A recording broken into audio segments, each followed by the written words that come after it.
To lead the Skol chant and sound the Gjallarhorn, please welcome the 31st Adjutant General of the Minnesota National Guard, Major General John Jensen.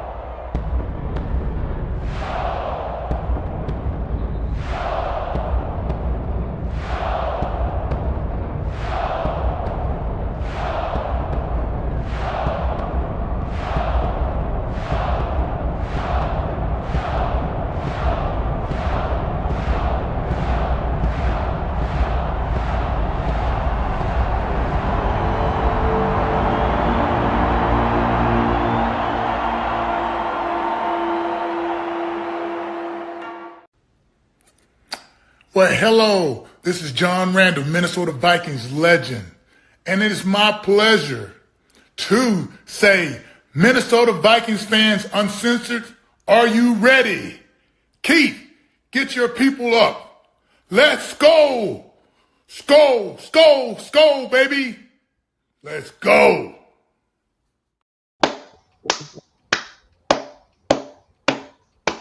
Hello, Vikings fans. Welcome to the Let's Skol Show. I'm Fish, and with me, as always, I have Mr. Positivity, Cody Bowden. Hey, who greets with smoke, Skullful Shack. Keith is in the background doing his Keith things, getting us kicked off and getting going. He'll be joining us shortly. Welcome to our 29th off-season show of the year. We're going to be here every week during this off-season, getting through this abyss together. But it's getting closer. There's a light at the end of the tunnel. Tonight, we are 39 days away from the Vikings opening game. Some things that have been mentioned is that there's going to be a decal worn in respect to Jim Marshall. Metellus got that bag. Does McCarthy have the best supporting cast? Is our window small due to a lack of young talent? What's going on in training camp? Cody's going to call it. We're going to take a look at and grade our defensive line. That's right. Fat guys, you leave this to me, guys. You leave this to me. We got some Around the Gjallarhorn questions and our hot takes. And at the end of it all, we're going to give you a chance to come on and speak your thoughts. What's up, fellas? What's going on? Happy birthday, Michael Fish. The big 5-4, baby. Hold on just a second. Kendrick's birthday. The Kendrick's birthday. What do you got there? We're gonna tip one back to 20 more years, fellas. 20 more years. Skol. Skol. Skol to that. So, Michael Fish, today being your birthday, do you know who your Minnesota Viking birthday buddy is? No. Who is You only have one. Okay. Who is it? Shaq's going to be jealous. Gus Farrat. Wow. Man, old Gus. You and old Gus Farrat. And you also have Kevin Green. Just want to throw that one out there, too. That's pretty cool. Hall of Famer. Yeah, you and Gus Farrat are birthday buddies. Shaq, do you know who your birthday buddies are? I think I've seen it recently. Isn't it like Van Ginkel or somebody? Van Ginkel is your birthday buddy. See, I knew. You have another one. You have another one. Cody's looking his up. No, I'm pulling my stuff out. I only know Van Ginkel. I forgot the other one. You got Aaron Henderson. Woo! You also have Adrian Peterson, but not that Adrian Peterson. The Bears Adrian Peterson. Yeah. Dude, that's crazy. There was another running back named Adrian Peterson at the same time as the Vikings Adrian Peterson, and he played 7 years for the Bears, and people don't know who the heck that guy is. But the funniest thing about him was I used to play fantasy football, and we used to have drafts, auctions, and in an auction draft, instead of making your pick at your turn, you select a player that's up for auction. and everybody would pick that Bears Adrian Peterson, so people would see that name and blow their load real quick, and then all of a sudden, like, wait, what the heck just happened? I just spent half my money on the Bears backup running back because they weren't paying full attention. So, Cody, do you know who your birthday buddies are for the Vikings? I don't have any. You do. Who is it? It's not Jared Allen. It's gonna be It's like not Levi. Jared Allen. It's close. You have two. You have two, and I feel like I should do a stump for this one. Oh, wow. Classic. One is Kirk Loudermilk, Oh, okay. Wow. and the other, let's see if you can guess. Aye. Oh, it's Captain Munnerlyn, huh? Yes. Now he gets it. Wow. Aye. Wow. That shit's So you and scared Captain into him Munnerlyn now, share kinda a like Robbie birthday. and Dee. Wow. And me, I don't have a Viking birthday buddy. Well, we'll find one close to you. Mine's LaDainian Tomlinson. Hey, that's not bad company right there. Yeah, he almost became a Viking before he went to the Jets. There was really talk about him coming to the Vikings and pairing up with Adrian Peterson. That would have been freaking crazy. Ooh. Crazy. I remember that. But he ended up going to the Jets.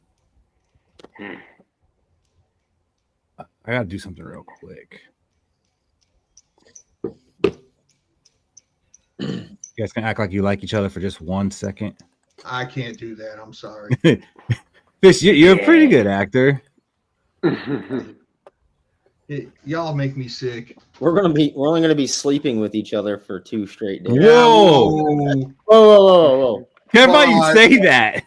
Pause. Well, hey, depending on these Airbnbs up there, there's 4 bedrooms. Changing plan, Cody. I tell you what, I'm gonna go ahead and buy you a plane ticket. Those Airbnbs are going quick, so it's only 4 bedrooms. All right. That got off the rails quick. All right, so we are 39 days away, like Michael Fish said, from our first game. Just a little more over a month, and we're a week and a half away from our first preseason game. It is here, boys. Are you guys watching the preseason game right now at all? The Chargers and Lions. Actually, I know. of it.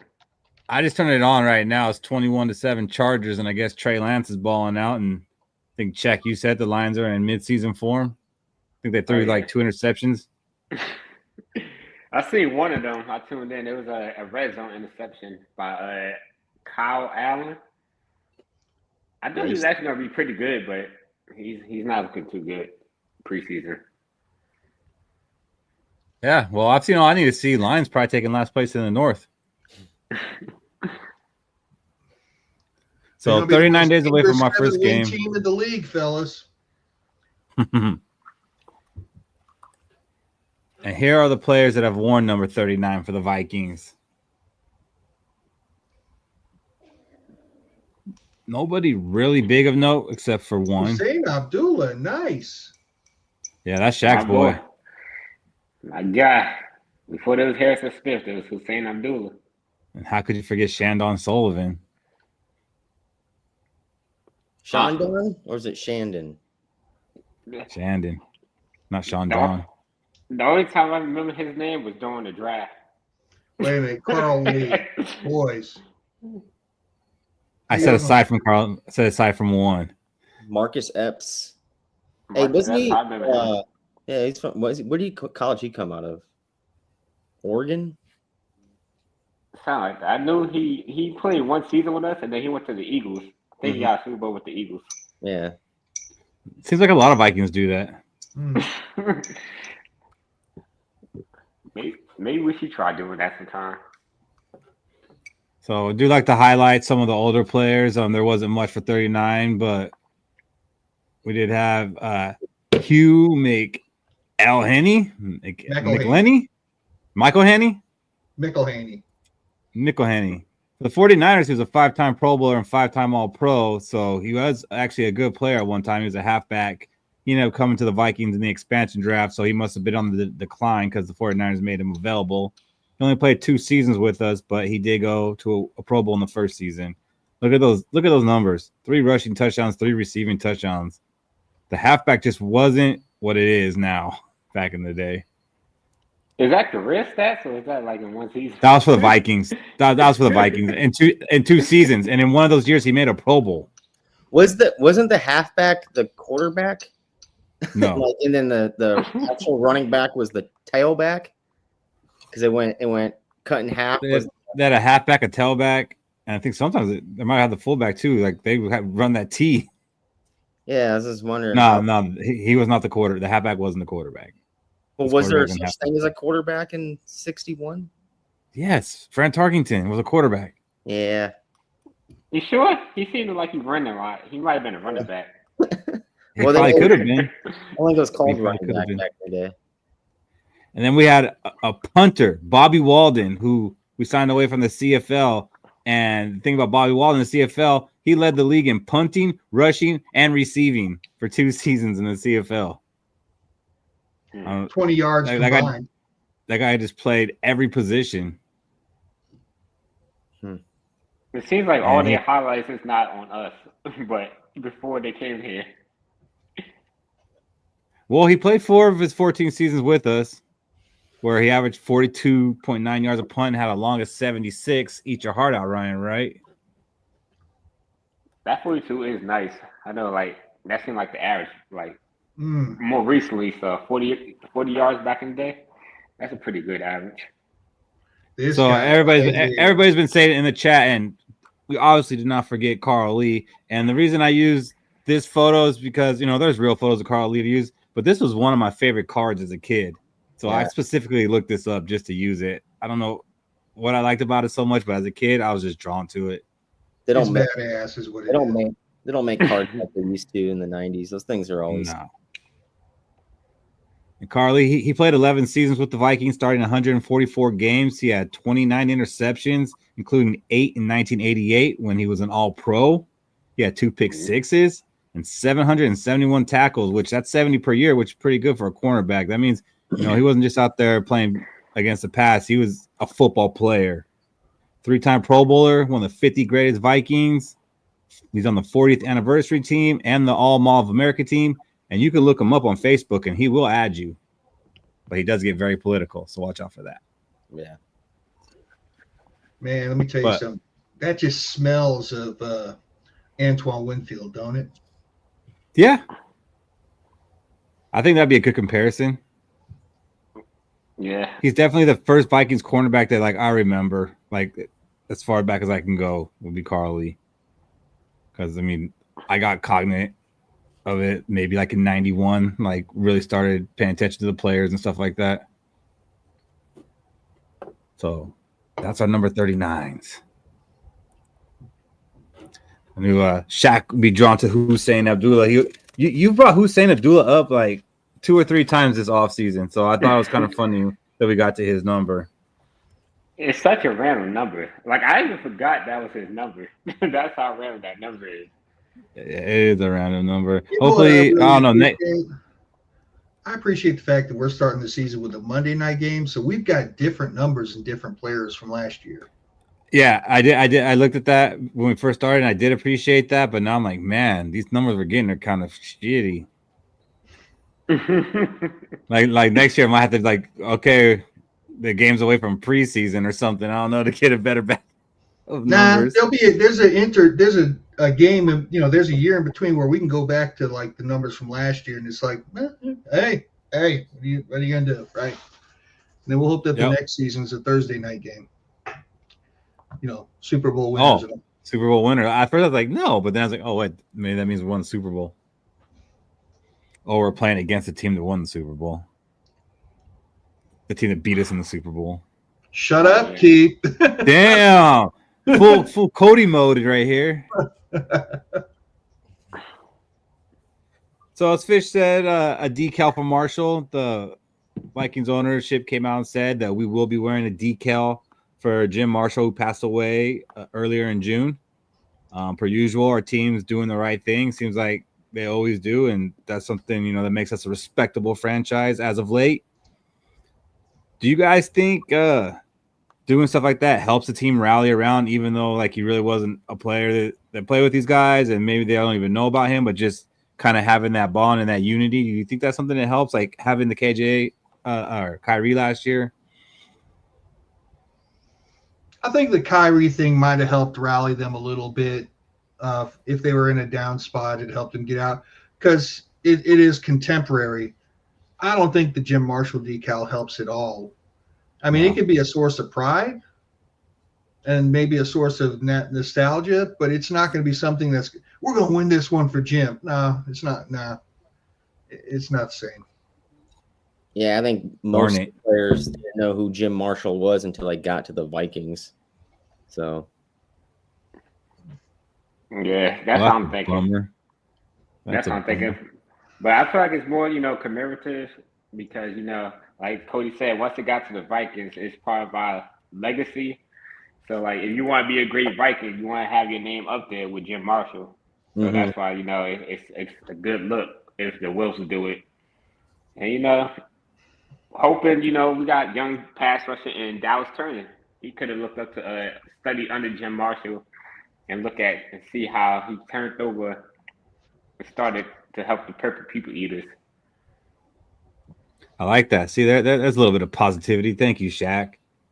But yeah, just want to bring that up real quick. And, the Vikings doing the right thing and honoring Jim Marshall, even though the Hall of Fame refuses to. Mm-hmm.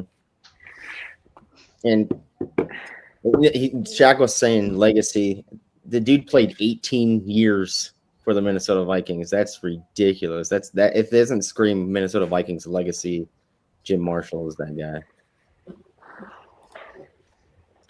And speaking of doing the right thing, they also did another thing right this week, in my opinion, and that was they signed Josh Metellus to an extension, a 3-year extension at $36 million with a max value of $42 million. It includes $25 million guaranteed. That means Josh Metellus is with us for the next 4 seasons. What? Keep paying players now? I mean, I thought it was fair. Maybe a couple million more than I expected, but I'm not gonna pick this one apart too much. Because if you look at, he's only due $6.5 million this year. And you add that new money in, he's really making $10 million per season over the next 4 years. $10 million, I think that's a fair number for him. Yeah, that's fair. It puts him inside the top 20 paid safety, so respect to him for getting that. This is also good because we don't have a lot of safety help on this team. But let's say Theo Jackson does falter. Do you think Metellus could be an above average safety if he had to play that position mostly? I feel like his cover skills will have to be a little bit better. Like, the reason why we haven't really made him a full-time safety is I feel like his cover skills aren't up to, like, the safety standard for this Flores defense. That's why we had Theo Jackson and Jay Ward, and we had Cam Bynum. Because, opposite Harrison Smith, where we move around the secondary, we need that kind of coverage safety just in case we have Harrison Smith playing up close. And we have Metellus playing up close. So kind of moving him back, he'd probably be able to do it for a couple of snaps, but I don't think he'd be able to do it full time like Theo Jackson. Yeah, I don't either. And I think it's crazy because I was kind of looking about his snap counts last year, and he played over 1,000 snaps, and only like 90 of those snaps were at the safety position. So it's kind of weird that he's still labeled as a safety. And Dean, no, we did not sign Dalton Reisner. This is kind of my problem with the core of positionless football and all this stuff is there comes a point in time where if he has to play a position, he's not going to be that great at it. The smoke and mirrors and like the magic trick that Brian Flores does with squeezing as much juice out of some of these players by positionless football would kind of get exposed if some of them had to play just a static position and be good at it. I get where you're coming from, but I mean, this is done based on how we want to run our defense and not like, well, what happens if he gets hurt? I mean, a lot of times if someone goes down, your backup's not going to be as good as your starter. So, I mean, I don't even know if like Theo Jackson went down, if Metellus would be the guy to play safety. It might be like Jay Ward, or they might have to go out and sign somebody. They might not flip him out to safety. Like, yeah, no, I know. But we just spent what $12 million a year for the next 3 years for a guy that might not be able to fill that spot. Well, the Right, thing is, because he has his spot. It's like saying, "Oh, dang, your linebacker can't go play safety." We gave him Okay, $12 million. all right, so all right, about that, right?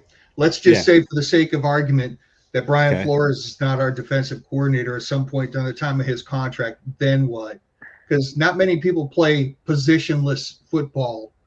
That you could probably count on two fingers the defensive coordinators. Most of his snaps came in the slot, so I'm sure that they could just put him in the slot. oh, So we got 3 slot cornerbacks now. Byron Murphy, we call Byron Murphy a slot cornerback, but most of his snaps come on the outside. So it'll probably be big nickel. We probably play a lot of big nickel. You got to think too. There's no one else in the NFL or on this team that can play what Josh Metellus plays on our defense. Otherwise we wouldn't have signed him. We would have went and grabbed someone else that could play. He does so much for this defense. I think without Josh Metellus on this defense, the defense fails. That's how much Josh Metellus means to this defense. And to the point of if Brian Flores left, only $25 million is guaranteed, so that's only really 2 seasons. Mm-hmm. So there is a cut bait point if need be. And he also has some reps at defensive tackle, so you know. Yeah, you never know. I don't know. I like our defensive tackles, man. Hopefully he won't have to line up there this year. Hey, and just one more thing, and I'm sorry I forgot to mention this, but if Theo Jackson does fail, we don't have to have Metellus as our backup plan. We got our backup plan at home. Dallas Turner. I didn't want to say too loud. We're gonna speak this into existence. I don't know. Dallas Turner bulked up a little bit. He's starting to actually look like the position he's supposed to play. So I don't know if safety's gonna work out for him unless he's gonna be like, what was that dude? The Hulk safety played for the Redskins. What was his freaking name? Dude, what's his name? I can see him, but I can't get the name. Someone in the chat's got to know it. What Hulk? You got Edward Norton? LeVon Landry. No. You would like? Yeah, Landry. That dude had some guns. That dude was built like an edge rusher playing safety. So I don't know. I guess maybe Fish got on that Jalen Naylor diet. I can see our undrafted UDFA safety stepping in. Oh, Michelle Powell? Michelle Powell. Yeah, he's got to make the 53 first. I don't know. I still like us going after Julian Blackman, who's still a free agent, the Colts safety last year. But yeah, Josh Metellus, he's with us. I think it was a good signing. I think, our defense is going to be tough this year, and hopefully the next year, I don't know after that, because these guys are going to age out. So we might have 2 years of a solid defense and then see what happens from there. I was scrolling across something and I came across this image and this question, and I wanted to bring it to the table. And that was, which quarterback has the best supporting cast? And they listed 5. That's pretty It's good. kind of tough. Yeah. It is. I tried to do it myself and I just gave up. I was like, you know what? We'll just do it live. Like, where does J.J. McCarthy's cast rank in here? I mean, is it 5? Yeah, I would put him. It has to be 4? top 3. Nah, it's definitely top 3. Yeah, I think it's better than the Bengals and the Bucs. They might have this in the right order right here. Yeah, I can see this right in the order. I mean, the Bengals, they could be tied with us. Chase Brown is a dog. I mean, Okay. You know what I'm saying? And then you have Jamar Chase and T. Higgins, which are obvious wide receiver ones anywhere they go. But then we got the better tight end. So they had the better running back, I think, and tied wide receiver wise. We had the better tight end and tied wide receiver wise. It's just who's the better. Yeah, I don't know. It's so close. And I don't know. Like, they're only giving them one running back, the Lions. I mean, is St. Brown and Williams better than Jefferson and Addison? No. Well, they both are 1,000-yard receivers.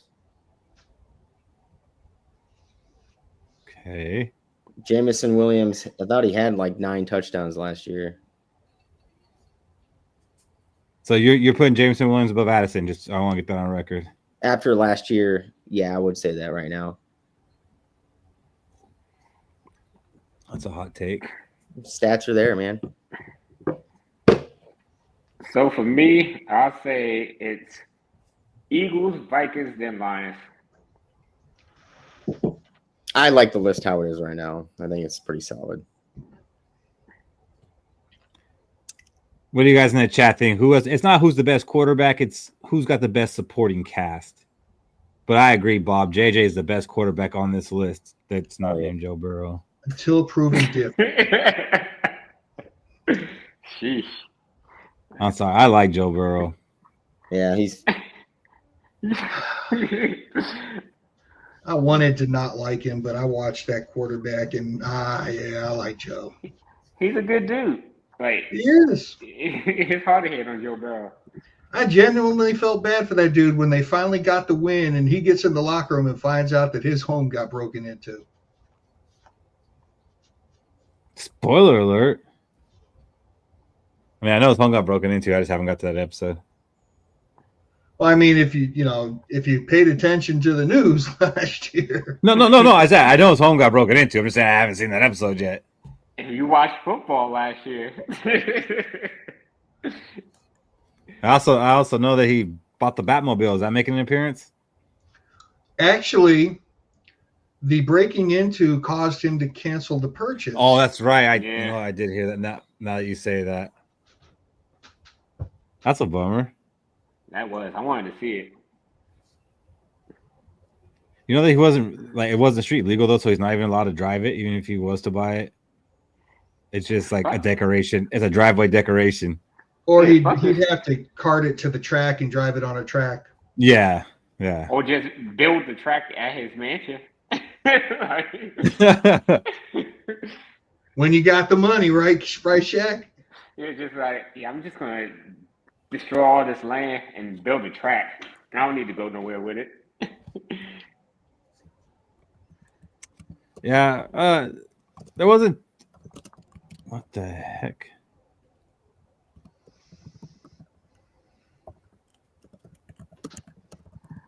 All right. Another thing I saw was ESPN ranked all 32 teams based on talent of the players under the age of 25, and that didn't go too good for us. They had us landing at 21, and that might actually be generous. The players they noted were J.J. McCarthy, Jordan Addison, Dallas Turner, Ivan Pace, Will Reichert, and Donovan Jackson. The Vikings currently only have 4 players on the roster that are under 25 and have played 5 or more games. Now, obviously, that's due to lack of draft picks and missing on draft picks and letting those players go after a year or two. Obviously, we are focused on this season and trying to win. I think we can, but is the lack of young talent on this team kind of worrisome? Not really. I say because we have to deal with a lot of injuries. And then, like, if we would have knew what we got from J.J. McCarthy last season, we would be higher. If we didn't have a Van Ginkel Grenard breakout season, Dallas Turner, in theory, would have been higher. So, we would have been up and coming on just those 2 prospects alone. And factor in, if Addison hasn't been a hothead his couple seasons with us, he probably would have got more yardage. So it's more so we're basing it on the unknown. And I feel like it is generous, but it's only because, we haven't seen our players live up to that full potential yet. All right. Now that bullshit's over, allow me to elaborate. 23 draft picks, because we can't count people who are drafted this year because they haven't played. You can't say, oh, well, Donovan Jackson's great because he hasn't played. You look at it through the end of last season. 23 draft picks. Let me tell you what we got for our 23 draft picks. We got a wide receiver 2, a wide receiver 3, a running back 3, a special teamer, and a few depth pieces, and 2/3 of them are not even on the team anymore. We don't know what we have in our quarterback. We're optimistic as all hell, but Dallas Turner right now, as it stands, as a depth piece. Our running back 3 might not be on the team. He could get beat out. I mean, it is a catastrophic failure to think that we have one, maybe two starters out of 23 draft picks. And quite frankly, for the first person, Ivan Pace, he's great. But if you're going to hinge your hopes on UDFAs, yeah, iceberg ahead. You got to hit on the first round draft picks. So far, we've only, and when you think about it, a first round wide receiver, and he's wide receiver 2. Yes, he's good, but he's wide receiver 2. You know, he's not wide receiver 1. You know, not trying to besmirch old Addy because I think he's good. I think he scores touchdowns. He does well. When JJ wasn't there, he played well. But yeah, I mean, so many misses in the first 2 rounds. Yeah, but the one thing I got to fight back a little bit is Addison being wide receiver 2. That's, you know, because we got a guy named Justin Jefferson. If we didn't, he'd probably be wide receiver 1. So maybe we didn't need a wide receiver is what maybe you're saying. I don't know. I mean, I wasn't mad when we got him. I was happy we didn't take Will Levis and all that. But Yeah, I'm just that's saying, fun. we got to look at the whole body. And I'm sorry to say it like this, but we also have a dead draft pick. I mean, it is not an insult to say that a dead man is dead. And I mean, it's just we've either had really bad luck or just drafted really poorly.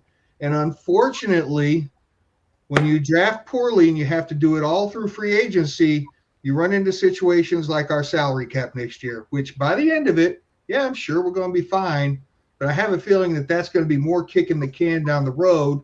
And if you do better in the draft, you have to do less kicking the can down the road and set yourself up for a long series of Super Bowl runs. So what about you, Cody? Are you worried about, you know, the future and not having a lot of young talent? And looks like, you know, at least for the next couple of years, we're going to be free agent dependent, and hopefully we can start hitting on some draft picks.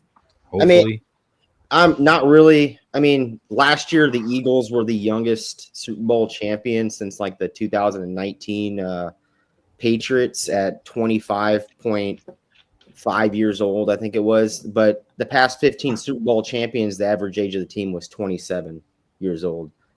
The lack of the first round draft picks, yeah, that is kind of scary because they can't develop within a system when they're 24. And in that third year, that's when they're 27 years old, which makes sense for that Super Bowl mark.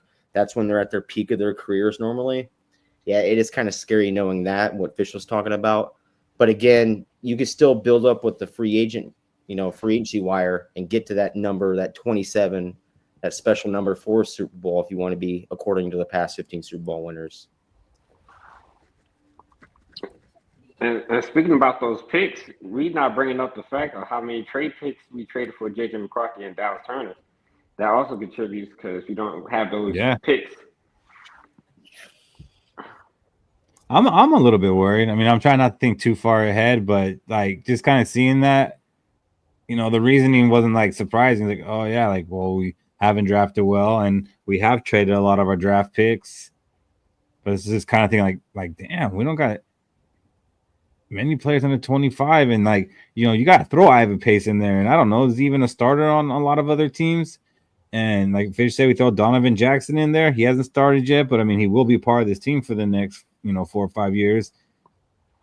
And Jordan Addison, he might not be part of this team in 2 years because we might not be able to afford to keep him. So, yeah, I guess it's a little bit worrisome. And like, we got a lot of draft picks this year coming up, unless we got to trade them all for Cam Akers. But they better freaking hit this draft. Like, this draft has to be an A. Like, what they did in free agency this year, they got to do in the draft. Mm-hmm. You know, here's the thing about this draft, okay? Donovan Jackson has to show up and be a starter and all that and be really good. And Ty Felton, in the context of this exercise, Ty Felton, it kind of doesn't matter because it's a wash, because if Ty Felton plays out, he's just replacing Jalen Naylor. It kind of just, you know, it's taking water out of the deep end and putting it in the shallow end type of thing. So I guess you need somebody else to show up. And then we really need next year we're going to need to draft like 3 starters to kind of reverse this course immediately and get going and get playing better younger. Yeah, I think it all for this team to be any good at any throughout the future is pointing at one person and one person only, and it's the quarterback that we drafted and we gave up draft picks for. Is JJ? Without JJ McCarthy, you can take this whole segment out. You know, like that. And I wouldn't be worried about the age right now. I'd be more worried about what JJ McCarthy is going to be able to do for this team. Because if he's bad, he's not good at all. We can probably sit at the bottom of the division for the next 5 to 8 years. And Okay, let me ask you this, Cody. What did you say about the Eagles last year? They're good. They're the youngest Super Bowl winner in 5 years. They're the youngest Super Bowl since the 19 Patriots. Okay, so that kind of makes you think that they're set up to be contenders for the next several years. Meanwhile, we have some older free agents who might set us up right now, but next year we could be in trouble because we might not have them. Yeah, the Eagles are Super Bowl favorites the next 3 years until those 5th-year options pop up and they want contracts. Yeah, I think draft well again. You got to continuously draft well. All it takes is one bad draft to set your team back, unless you can replace them with. We've had like 2 of them. I think the Eagles lost to more teams than we did last year. Skol, Thomas. All right, that's enough depressing stuff. Let's talk about some stuff that's been positive and about these young guys, and that is training camp. We are now a little over a week into training camp, and obviously the biggest thing is JJ McCarthy. That's the biggest story in training camp for sure. And by all accounts, he's mostly been doing a great job. He's come across some expected adversity, and some people are taking the chance to put him down for that. But he seems to take that all in stride, and he's playing against a great defensive front. And I think that's awesome. And I think it's awesome that, he's having some struggles with it because he's learning, it's not just going to be easy out there playing against backups.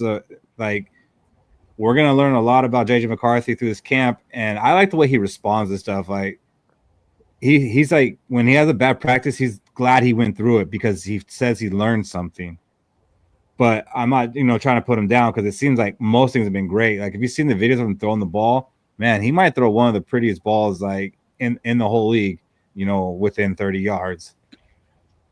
I just when he's chasing Addison, I don't know, it's a little behind, but I'm not worried about the guy not throwing 60-yard passes, in stride. What are your guys' takeaways from JJ McCarthy so far from what you've seen in training camp? Fine. He does have some pretty throws. I like the fact that he's not a politician when he's talking about having a bad play or whatever. He's not a politician. He just owns up to shit and says, this is what I got to do to fix it type of thing. It's when it's something bad, it's not we, it's I. And when it's something good, it's not I, it's we. And that's a really good sign of a leader. Mm-hmm. And during the training camp, he had that bad day. What is it, yesterday? It wasn't going his way, right? And the defense is wrecking him. You got to think who was not on the field yesterday. And for him to come out of that bad day and act like that as a player he is, and his maturity level has grown for that much, it tells a lot about how special a quarterback JJ McCarthy can be, right? Because if you put Justin Jefferson on the field against that front seven with Addison out there, I bet this offense runs. It rolls. It's a bad day, I think, because you didn't have the best player on the field that day. And we're going to see that possibly throughout the season. And that's what I'm more looking forward to as the season goes along. When we don't have our best player on the field, how does JJ McCarthy come on top? So does the amount of pressure that's being put on McCarthy make anybody else wonder about this great offensive line that we just signed in the offseason? No, it makes me feel confident about this great defensive line that we signed in the offseason. So I'll say this: ever since we got KOC his first year, and we got B-Flow in his first year, you'll notice that. So this is training camp time. Our starting quarterback always struggled. Even with Kirk Cousins, he started to struggle against that B-Flow defense because B-Flow Mm-hmm. don't slow down. He treated it like it's a game tomorrow. So it's kind of like I give props to B-Flow because he's gearing our offense to be ready in mid-season form earlier than later. So hopefully, JJ McCarthy by week one, he's been dealing with this heavy blitz defense to the point where he's like, oh, okay, it's slowed down for him so he can complete the easier passes because he's not going against B-Flow defense.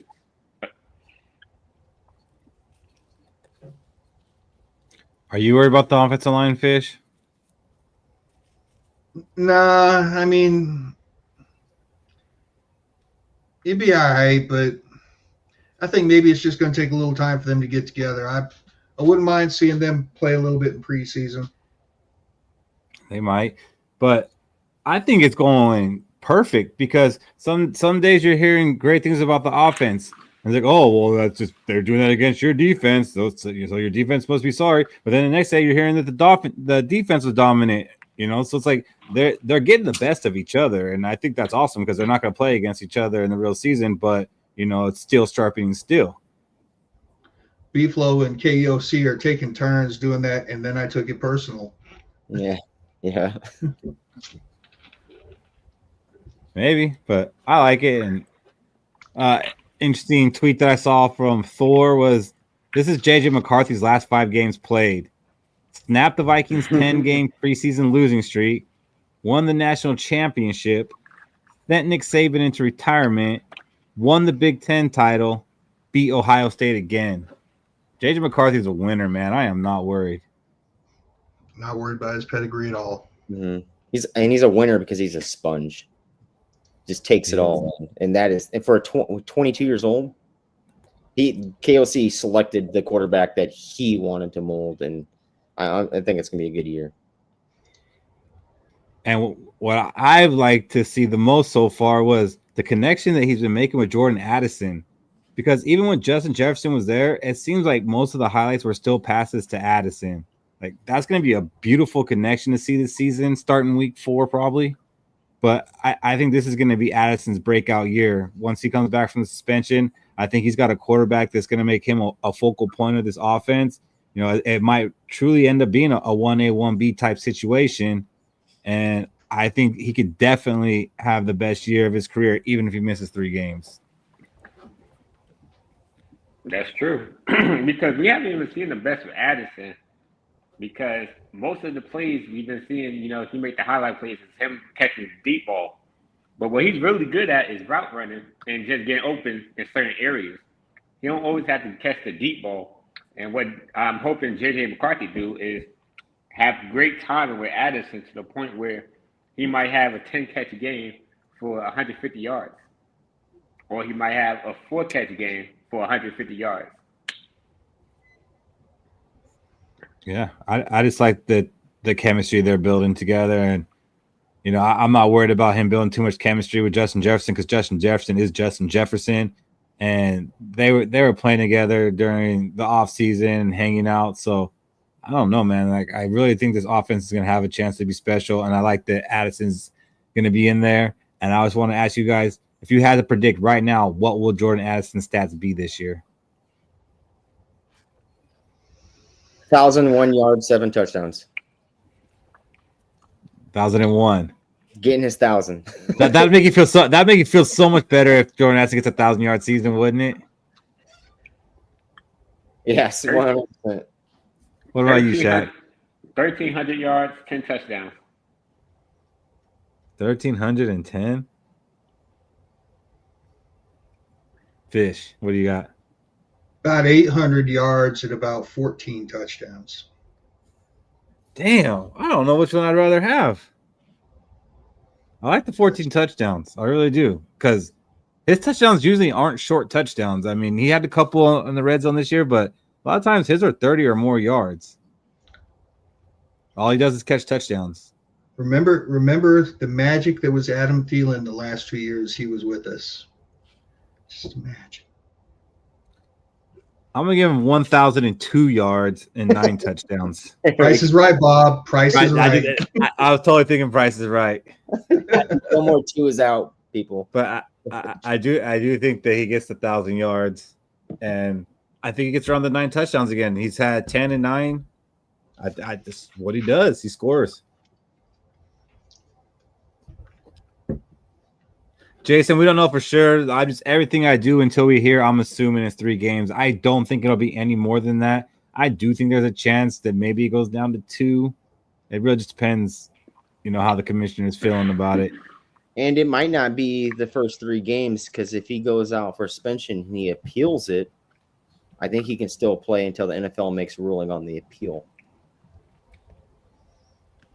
Knowing the NFL, they're about to make it quick.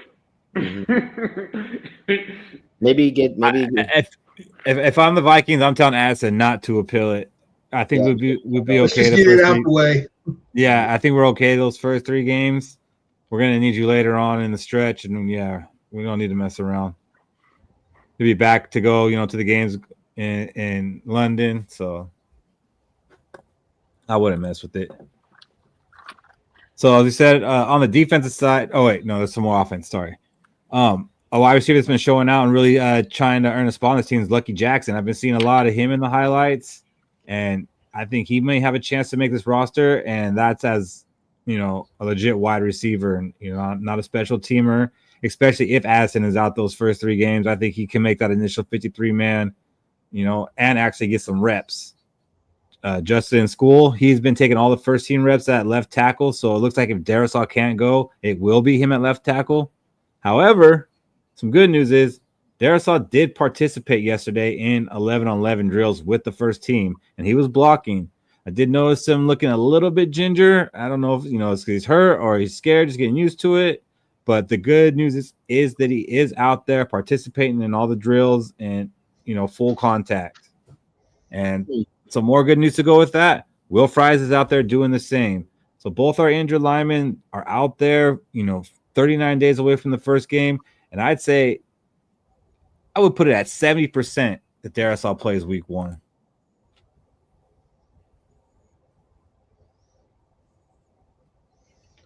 Was Lucky Jackson the receiver that McCarthy was hooking up with in that preseason game last year? No. Was that there, Thomas? No. Tristan Jackson. Yeah. Tristan is the other Jackson. Okay. Yeah.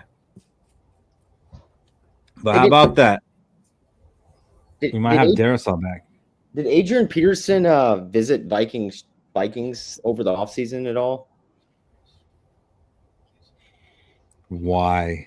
Because I'm just wondering. It was Darrisaw was supposed to be out week 1. And that was all the reports, and bam, he's back. Like, oh, he's all like, I still got some of them special stem cells. Yeah. Hey, I tell you what, man, it'd be awesome if he does make it back. Yeah, as many full and complete working parts in our starting rotation as, man. Because I just don't want Donovan Jackson to get exposed for not having Darrisaw on his side. You know what I mean? I'd hate to have that happen. I don't think he gets exposed at all this year. I don't know, Jason. That's a safety blanket. He's going to get a lot of cheap catches. Yeah.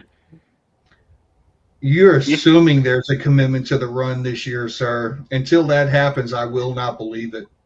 Mm-hmm. You forgot to mention also Blake Brandon was getting some reps at right tackle. He was. So I don't know if he's going to be our swing tackle guard. Probably because he's been playing right guard too. So he's been playing both, but it doesn't sound like there's any type of competition for left guard. It sounds like Donovan Jackson's our starting left guard. Mm-hmm. I thought there might be a little bit of competition between him and Brando, if nothing else, to push Donovan Jackson. But it sounds like we're just handing that to him. I think they looked at the skill level difference between Brandel and Jackson and said, "Brandel, you can't even compete. So move on somewhere else, my guy. Take a different." And that's what Fish said. Yeah. So wait, is that the same thing that happened with Ed Ingram? Because we kind of Oh gave him man, we kind of gave him the job. can we not lump Donovan Jackson and Ed Ingram together, please? Can we not do that? I'm sorry.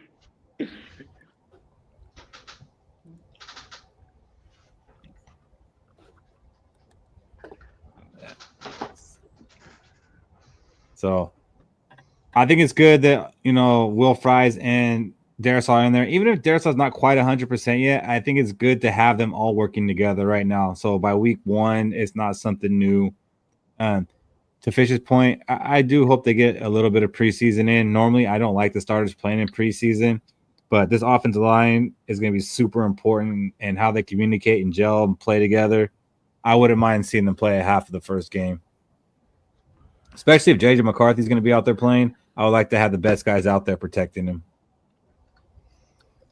Yeah, and 80% of Darisaw is better than 100% of Skol. Let's make no bones about it.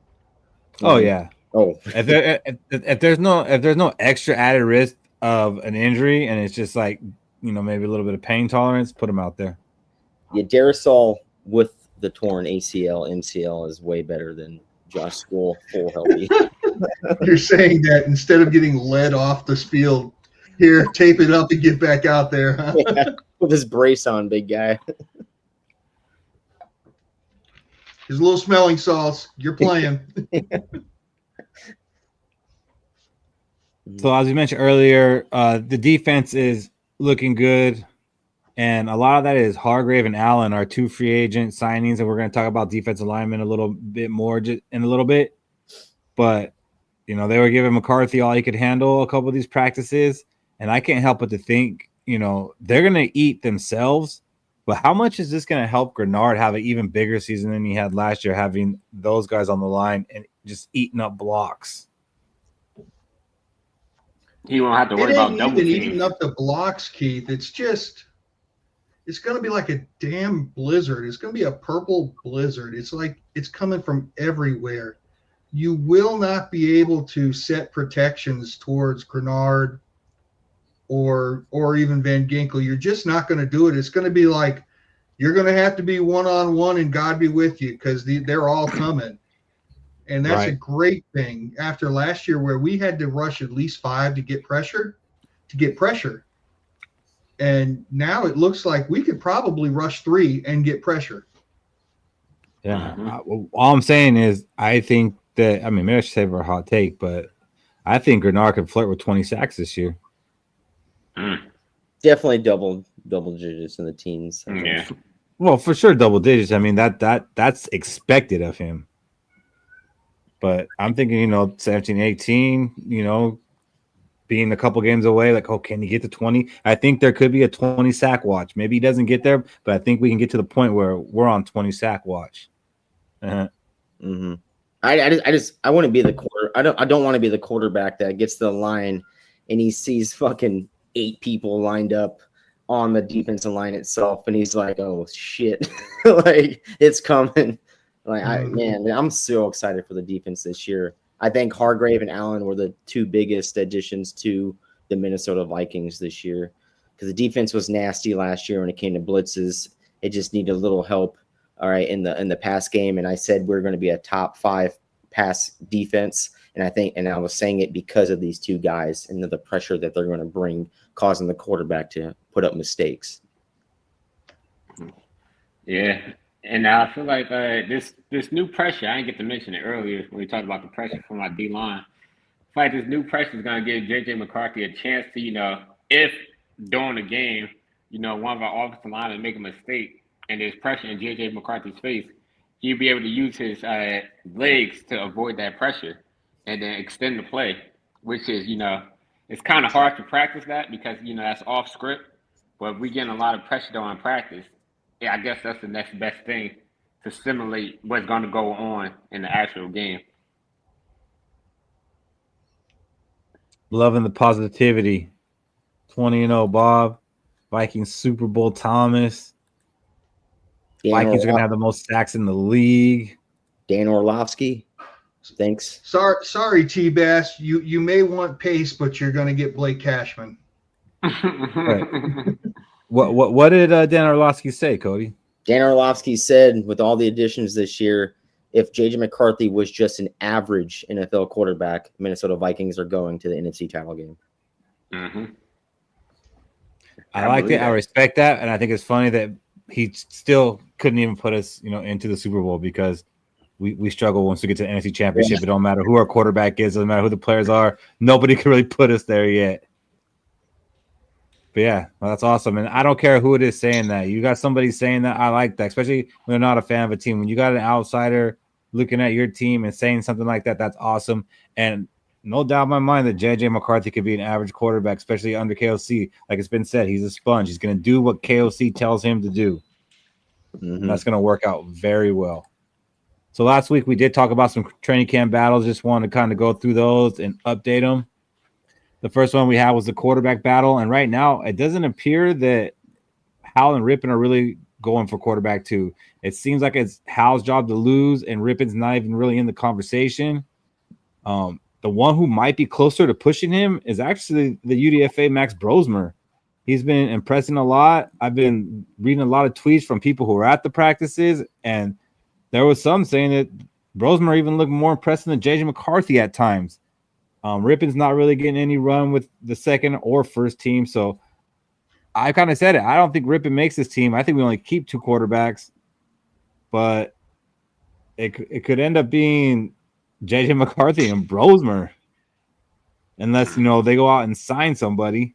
How crazy would that be if we go into this season with our starting quarterback being a quarterback who hasn't taken an NFL snap, and our backup quarterback also hasn't taken an NFL snap and is a UDFA?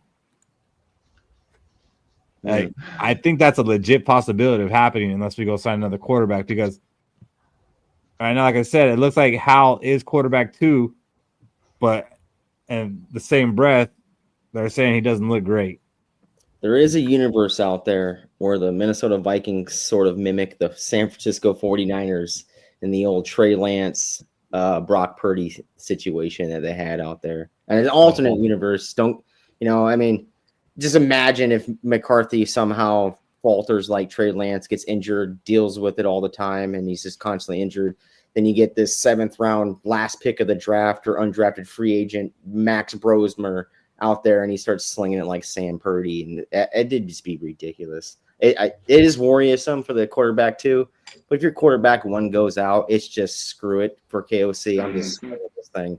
I mean, look at the past years when we put in Josh Dobbs out there, and he's like, I don't know, go do something, or when we put in who's the backup for Kirk Cousins, Jaron Hall, I don't know, go do something. He does one drive worth of stuff. It's just, it's crazy to think that's what KOC thinks, in my opinion. Do you think that we could get Nick Mullins back for a 6th round pick? Well, you can get him with a candy bar, I think. That's I don't think so. They paid him pretty good. They paid him pretty good money. But didn't they give there him are some. Yeah, they gave him pretty good money, so I think he's staying there. But there are some quarterbacks who are available and might become available, and some of those are Tyler Huntley. He's a free agent right now. I've always liked Tyler Huntley. I wouldn't mind that. You got Mike White for the Bills. He had a little stretch with the Jets where he looked pretty good. The Eagles, they got Dorian Thompson-Robinson, who might not make their roster. He might become available. Anybody interested in that? Is that ship selfish? DTR is not the remedy for this situation. No. No. I think Jameis Winston's the best option because that's what KOC would feed into, Well, then you also got Joe Flacco and Carson Wentz. Oh yeah, I like the Jameis Winston option because he might be quarterback 3 for the Giants. Mm-hmm. But there's a rumor that the Giants will actually, want something of substance to actually trade him. What did we trade for Josh Dobbs? A 5th or something 6th rounder or something like that. Yeah, send it. If Jay McCarthy goes down, season's basically whatever. If you have a fighting chance, might as well just get that guy and just, throw the ball. You give me 30 touchdowns, 30 interceptions. with this sort of what offense we have and the defense behind us, I think we'll be all right. I'll tell you what, of all the names you mentioned, the one that I would probably be most interested in as sort of a security blanket is actually Mike White. Ooh, Mike Because who White. did he play for? Did he play for Atlanta? Jets. Jets. Yeah. He almost beat us. Mhm. Yeah, he almost beat us. He is not bad. He did not look bad playing for the Jets, which that's about as good of a compliment as you can give a quarterback for the Jets. Right. Right. So, I mean, there are options out there if Hal does disappoint. I think they'll give him the first preseason game before they make a decision outside, but that is something to watch out for. Then we had tight end 3, and Bartholomew is still on the PUP list. He's the only one we have on the PUP list right now, and it's being called a potentially serious back injury. So that's not good news for him, and this may be Ben Urasek's job to lose now. Awesome job, Kelsey. Yet another draft pick. Yeah, because he did have this injury in college. Yet another draft pick. But maybe this is why they went and got 2 UDFAs at tight end. You got Ben Urosek and Bryson Nesbitt. Bryson Nesbitt's also been looking pretty good, but he's probably going to be more of a practice squad type guy. I've seen some clips of Urosek making some nice catches. I don't know if he could block, and as a tight end 3, that's what's going to be most important. So if he can block, I mean, he might be an upgrade over Johnny Munt, to be honest, with the catches I've seen him making. But they've both been making plays, and that's going to be something to watch out for because, like Cody said last week, we do use our tight end 3, so it's nothing to look past. For the wide receivers mentioned earlier, Lucky Jackson has a chance to make this roster straight up as a wide receiver. And then you got Silas Bolden in the mix. Silas Bolden in the mix as a punt returner. He's been getting a lot of that action, and he could also be like a gadget player, kind of like Rondale Moore. So I think the names we have listed, I don't know about Tim Jones, Thayer Thomas, Xavier Scott, or Jay Sean Jones making it. I have seen some people talk about Jay Sean Jones, but I haven't seen it myself. But it would be cool to see Lucky Jackson get his chance because is this going on his 3rd year with us? Yeah, because I think we got him from UFL. Yeah. So it would be nice to see him make it, and I don't know. I would like to see Silas Bolden out there because I think he could be an explosive player, maybe a little game changer on the special teams. And then as far as running back, and our RB3 might not even be on this roster. Ty Chandler hasn't been getting very good press. Even a news station in Minnesota kindly put out a hit piece on him, calling him a bust, even though he's a 5th rounder.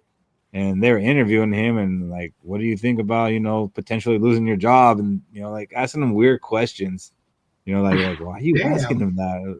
Like, that's kind of fucked up. And I haven't heard a single word about Trey Stewart.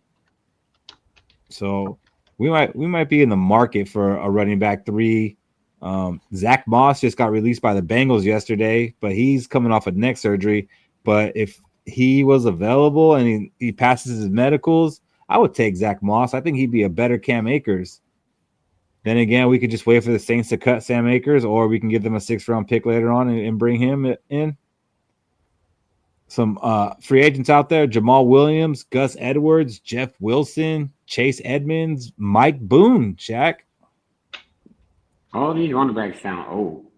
Yeah, there's only one running back on this whole list that you mentioned that runs a similar offense to what we do and to what the 49ers do in the run game, the run scheme, right? We run similar offenses. It's Jeff Wilson, the prior 49er. Yeah. And he's more like a catching back. I'm trying to see what Cody's arguing about in the chat. They're saying QB2 is a concern for us, and I said it's always been a concern for us. Until it's like a Case Keenum-like season, or we hop on the backs of Josh Dobbs because he fumbled the ball 4 times but ran. What up, Gil? It's just those kind of things. It's always QB2 is always going to be concerned for us. Yeah, I wouldn't mind Jeff Wilson. I mean, I wouldn't mind Gus Edwards either. I definitely would not mind Zach Moss if he can pass the medicals. But I don't think Ty Chandler is making this roster, and I haven't heard anything from Trey Stewart. So unless he lights it up in preseason, might not be looking good for him either. As far as the offensive line, haven't heard much on Logan Brown, but I actually did see a nice clip of Walter Rouse handling Jonathan Allen.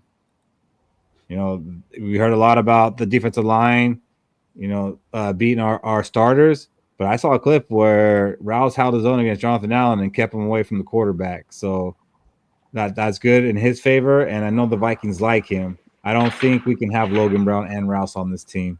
So I'd say right now, Rouse is probably leading this one. I'm pulling for both of them guys. I know you are, Fish. Come on, George. He said Case Keenum wasn't a concern. You weren't saying that beginning this offseason like we're saying it right now. I wasn't saying it. I was like, why the fuck did we sign Case Keenum? If Bradford goes down, we're screwed. Yeah, like, come on. And that was like the only time I've ever been wrong. And I'm happy for it. Yeah, come on, George. I was definitely upset when I was like, Case Keenum, that's our backup plan? Wow, we're not even trying. Quarterback 2 is a concern until it's not. That's how a quarterback 2 runs. We I did do wasn't Case concerned Keenum about dirty. quarterback 2 over the last couple of years. Nick Mullins. Yeah. Sean Mannion. Go ahead and tell me all the quarterback 2s that could come in and throw for 400 yards. Sling it. Nick Mullins was nice. I mean, we had a trade for him, and we might have to do the same thing this year. We might have to send a 5th-round pick to somebody. The defense side, it's a little more interesting. I haven't really heard too much about the edges, but I think this is one of the more interesting positions to watch, and I think it's really going to be important in preseason. I think 2 of these 4 make it. Obviously, Murphy and Richter have the edge, but they did put Chaz Chambliss on the pup and brought him off, so they were trying to hold on to him, so they like him. And Tyler Batty, he's been getting some good run in training camp. I saw a clip of him where he had what would have been a sack on J.J. McCarthy. So I think it's going to be nice to see in preseason. Like, this is what I'm going to be watching. I'm going to be watching the edges because after Dallas Turner, we really don't have anybody, and we're going to need some depth there. And it might be we're going to have 2 UDFAs making this team on the edge. Is that impressive or sad? Yeah. I mean, what are they? They're 1, 2, 3. They're 4 and 5. 4 and 5. Nah, they're there. I think you can still get the same amount of production if you got to think Greenard has to go down and Dallas Turner has down, or Van Ginkel has to go down and Dallas Turner has to go down for us to be a concern. I don't see those 2 guys going, that many players on the edges going down. I think it's going to be important because you see, here's the thing, right? Van Ginkel is going to get tired from having so many pick sixes that when he needs a break, he's going to need to come in. Somebody's going to need to come in and spell, and they're going to need to rotate in to keep all the legs fresh. Dallas Turner. We're going to need a full rotation, Cody. It's going to take more than Dallas Turner. If you rotate, and Dallas Turner's going to be playing safety. So you bet it. If you rotate Dallas Turner, Van Ginkel, and Greenard around, that's 100 snaps per player. You're missing my joke, Cody. I know. I'm sorry. But next Saturday, I'll be watching that. And something that, means a little bit more is cornerback 3, where it's Jeff Okudah versus Mekhi Blackman. I think this one's over. I think it's Jeff Okudah's spot. He's probably been the most talked about player in camp outside of J.J. McCarthy, which is crazy because when we first signed him, we were kind of doing the Case Keenum thing. What? Why this guy? But from all the clips, man, that I've seen of him, he looks good. He looks sticky, a sticky defender. He's getting his hands in there, breaking the passes. Very aggressive, which at times I'm watching like, oh, man, that might be pass interference. So that does concern me a little bit. But I definitely think they know what they saw in him when they brought him in. I think B-Flow's working with him. B-Flow said nothing but good things about him. And he's the one getting the runs with the starters, not really Mekhi Blackman. I think Mekhi Blackman might have got the run with them a little bit because Isaiah Rodgers missed a practice or two, but it's Isaiah Rodgers, Byron Murphy, and Jeff Okudah, and I think it ends up staying that way. I think that competition's over. Then you also have Dwight McGlothern, who's been making plays. He's had interceptions in multiple practices. So I think Dwight McGlothern, he's a lock for the 53. And then Jeremiah Vaughn, which I think Fish has kind of pointed out a few times, UDFA. I think he's going to make it hard for the Vikings to cut him. Previously, I had Tavier Thomas making the team because he's a special teams ace. But if Jeremiah Vaughn can play cornerback and be a special teamer, that's going to give him the edge. So definitely something to watch there. But I think cornerback 3 goes to Okudah. You guys been impressed with him? Yeah, 100%. It's funny you said he was being aggressive. There's an article that came out that the coaches told Okudah, you need to calm it down a little bit. You're a little grabby. Seeing that, it was pretty fun. See that, and to see Okudah get out the talent that he is supposed to be, and I think B-Flow does really good with that. He makes players better, like Van Ginkel made him a second-team All-Pro coming over here from a guy that you had to look up before he even came to the Minnesota Vikings. I'm pretty happy with it. Mekhi Blackman, I'm sorry. And you got to think it is cornerback 3. Who plays the big nickel on this team, has over 1,000 snaps. They're not going to be – the cornerback 3 is not going to be on the field every single play of the game. That they're going to be swapped out with the big nickel and the nickel back, the smaller corner. I'm not done with my hot take that Vaughn is going to beat Okudah out for the 53-man spot. And here's why. It's this over-aggressiveness and this handsiness that I think is compensating for actual slacking in talent. I think that once it gets flushed out and once he has to start playing his position without being so bad, he's not going to be running with the ones. I think he's going to get fleshed out, and I think he's going to lose that spot. That's a freaking hot take. Mm-hmm. I mean, I know you already made it, but like to say it now after what we know, it'd be pretty damn spicy. But he could be a rotational piece with Mekhi Blackman when the season goes along. It'd be Okudah, Blackman, Metellus, and I think that's how you'll see that rotation move around. Yeah, well, I think cornerback 3 is on lock, but we'll see, Fish, for the sake of your hot take. Kobe King and Brian Asamoah, haven't heard too much about either of them, but this is Asamoah's last stand, and we're not really hearing or seeing much from him. And a time when he needs to show out to actually make this roster, that 2022 draft is falling off like flies. If we lose Asamoah and Chandler, it's just Jalen Naylor left from that draft. And the one coach that pounded the table for him. Yeah. The only player that got the table pounded for him. And then just imagine if Jalen Naylor signs somewhere else in the next offseason. Which he likely will. That 22 draft will be totally gone. But yeah, I don't see Asamoah making this team. I think they'd rather go with Kobe King. Even though, Asamoah, he showed some stuff on special teams last year, but I'm sure Kobe King can do that too. So I got King making it over Asamoah. 100%. That's defensive tackle. We're looking for the backups, or not really backups, because I think the Vikings are going to have a heavy rotation on the defensive line. They'll be rotating out at least 4 guys. And what I found interesting was Hargrave and Allen had Tuesday off, and I figured, okay, Levi Drake Rodriguez probably got a lot of run, but no. Jalen Redmond and Tyrion Ingram Dawkins were the ones that stepped in for them. And that was really interesting to see Ingram Dawkins going in over Levi Drake Rodriguez. I think they really like him, guys. Yeah. What is it? What is Ingram? He's a 5th round pick? Yeah. Yeah. And what was Levi? 7th. Oh, makes sense. But, he's got a year of experience. That's what she said. Yeah, he was wearing the VR set like JJ McCarthy.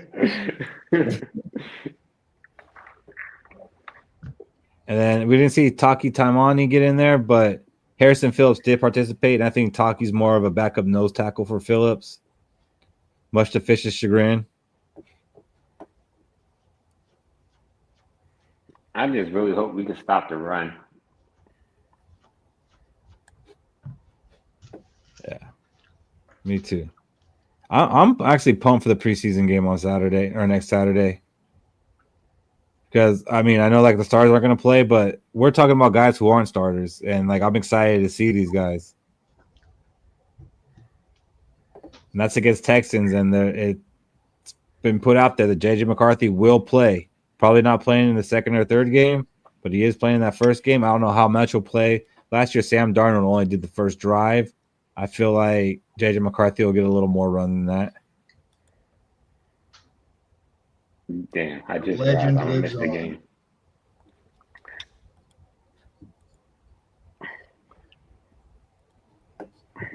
All right. So that's what we have for training camp. No new Vikings make it to the top 100. Aiden Hutchinson's the last one I saw at 55. And if Hutchinson made it, I think there's still hope for Darisaw. But I think our last player is going to be Justin Jefferson, and we're going to get stuck with only 3 players. You know what'd be crazy about this? We'll be the first 14-win team to not have 4 or more players on the top 100. That sounds Viking-y. That is Viking as shit, isn't it? That's one of our kinds of stats.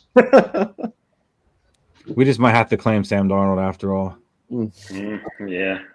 You might want to just hop on that Sam Darnold train. Cody, you got a call for us? Yeah, I got to call it. I remember during the offseason, there was a lot of talks about Aaron Rodgers, Daniel Jones, Sam Darnold, right? Quarterbacks for this team, because we didn't know if J.J. McCarthy was going to be ready to step in this such a massive role, especially with the team that's built around him in a win-now kind of mode. But I got to cause it for that, for all those people out there that are hating on J.J. McCarthy and saying that these other quarterbacks, they should have been on this team over J.J. McCarthy. I'm going to say J.J. McCarthy is going to have more passing yards and more passing touchdowns than Sam Darnold, Aaron Rodgers, and Daniel Jones this year. Combined? Now, that's like 8,000. Yes. No, I think he's gonna outperform every one of those quarterbacks this year in yards and touchdowns. So I'm gonna say for sure Daniel Jones. Who does Sam Darnold have for wide receivers up there in Seattle now? Jackson Smith and Jackson Jigba. Smith and Cooper Kupp And Cooper And Kupp. Cooper Kupp. Cooper Kupp. Huh? Tandem over there. and Bobo. And Bobo.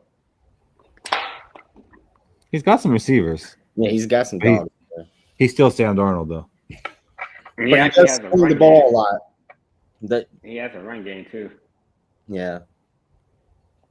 Yes, Taki is coming off an injury, Timmy. Yeah, he's carrying that defensive line. He got tired last year. So what do you think, Fish? Can JJ out yard them and out touchdown them?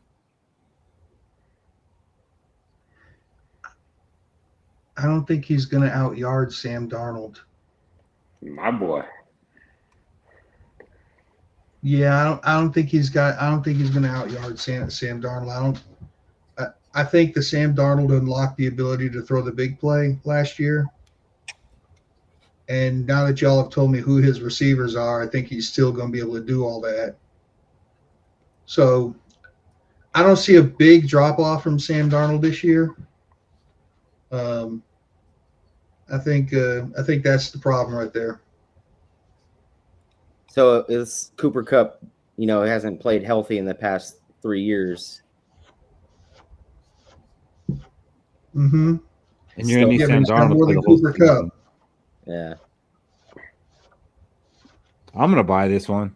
I do think Darnold will be the biggest rival to this. I don't think Aaron Rodgers is gonna have a great statistical season. They might play well, make the playoffs, but I don't think like he's gonna be lighting it up. I don't think he's gonna throw for 4,000 yards and 30 touchdowns.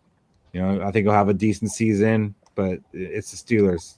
Like they're ground and pound. And I think as much as possible, Aaron Rodgers is going to be more of a game manager. So I think Sam Darnold's the biggest threat, but I don't know that Sam Darnold plays 17 games this year, not because of injury. I think he might sputter and get pulled like Kirk Cousins last year for a rookie quarterback. Mm-hmm. I'm looking at Aaron Rodgers. I think there's a lot of pressure on Aaron Rodgers because the Steelers went all in because Mike Tomlin's on that hot seat. So, like, if there's any team, if there's any player that will rival JJ McCarthy for me, I think it's Aaron Rodgers, just because of that fact of trying to save that coach's career. There's a lot on the line right now for the Steelers. So, What about you, Shaq? For the safety of my hot take, I got to sell because I did say I have Sam Donald having more yards than JJ McCarthy will have this season. So, in honor of my hot take, I got to sell. All right, me But and it's you, gonna be Cody. close. Me and you. yeah, I'm We down got for it. Boy, every article and every analyst and journalist says Mike Tomlin's on a hot seat. I mean, if you think about every coach is on the hot seat. Well, he is because he can't get out of that. He can't get out of the playoffs every single. He can't win. He can't get out back to the Super Bowl years. All he does is win 8 games. All he does win 8 games, make playoffs, and get bounced in the first. All right. I like it, and I agree with you. So right now we're going to grade a position group of the week. Every week we go over one position group. We're coming close to the end. We've graded the offensive linemen at an A.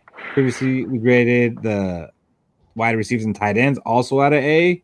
We graded our quarterbacks at a C and running backs at a B. Today we're going to look at our defensive line. Y'all sit back. I'm going to handle this one. Thank you. So this is what our defensive line's tentatively looking like. Jonathan Allen, Javon Hargrave, Harrison Phillips, Jalen Redmond, Levi Drake Rodriguez, Taki Taimani, and Tyrion Ingram Dawkins. I like it. And I think all these guys will get significant run because, like I said, I think it's going to be a rotation. Allen and Hargrave haven't been the best in run situations, so they might be in there mostly for pass situations. There's going to be a rotation. Start this one off with Fish's favorite, Harrison Phillips, 29 years old. His 8th season, his 4th with the Vikings. Hasn't missed a game in 3 seasons with the Vikings. Mr. Dependable. He's always there to make that play, right, Fish? That one play per game, baby. One play per game. 51 starts, 207 tackles. He has 6.5 sacks, 17 quarterback hits, 7 tackles for loss. He has been the Vikings defensive tackle leader each season in those. So we haven't had anybody on the line get more sacks than him or quarterback hits or tackles for loss. And it's really not that many. We got no defensive tackles getting 3 sacks. That will change this year. Oh, that should change this year. Yeah, it should. You look at his PFF, it's pretty middle of the pack. But you look at his snaps, like I said, he's very dependable. He's there. He doesn't miss. So happy to have him. I would have liked to have seen us get a nose. He is going to improve this. He's going to improve this year just for the simple fact of more talent around him. He will improve also. Yeah, and that's not a knock on him. I mean, look what we've been putting around him. Jerry Tillery, Dean Lowry, like. What is he supposed to do? Yeah. He has the face of a grown baby. Right? You put a beard on a baby.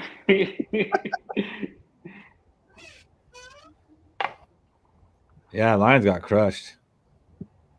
Yeah, mid-season form. Yep. I'm about to change that. I think what we have him at 5 wins, about to go to 4.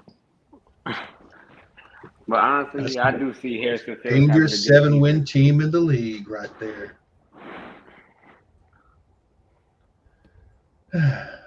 We got Jonathan Allen, 30 years old. Oof. Entering his 9th NFL season. He's a 2-time Pro Bowler in 2021 and 2022.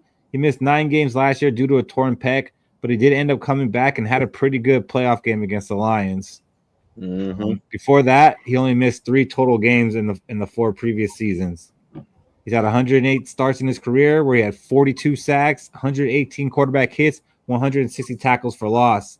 And that averages out to about 6.6 sacks a season, 18 quarterback hits, and 9 tackles for loss. Would you guys take that this year from him? Mm-hmm. We should all be saying yes. I do pectoral injuries or season ending. I bet you once you get that repaired, you're out for the season. I He actually came back? have a higher expectation for him. Yeah, he came back and played Shaq in the playoffs. Okay, and then 2, as long as he got the same strength, because I know a lot of players, especially linemen, they lose a little bit of strength when they tear that pectoral muscle.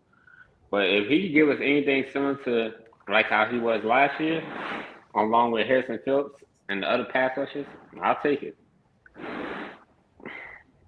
Yeah, that boob wasn't a factor for him against the Lions.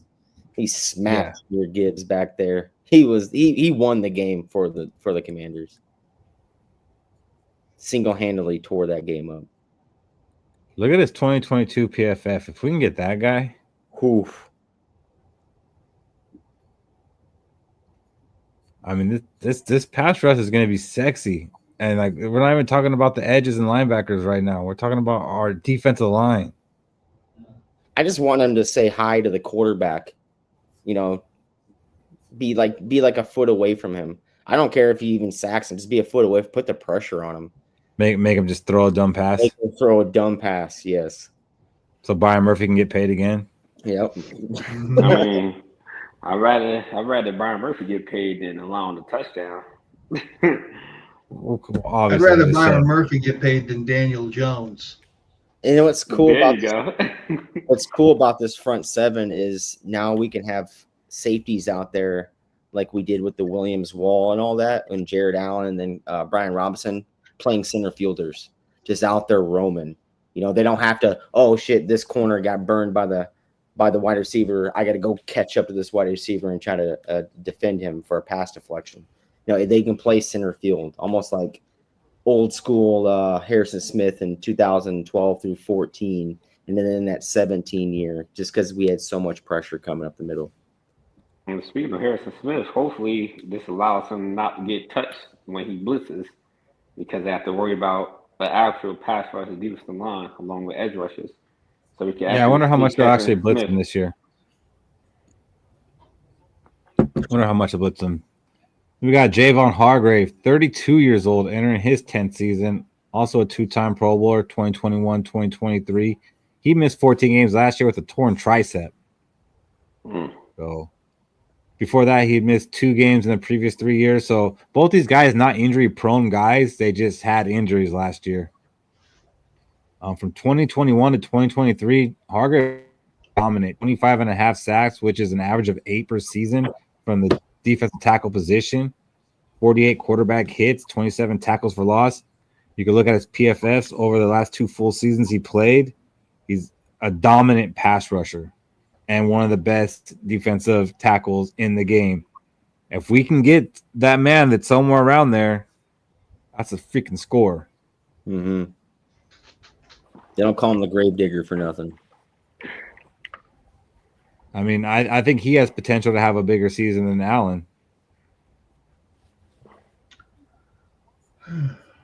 Just got to keep it motivated and not take plays off.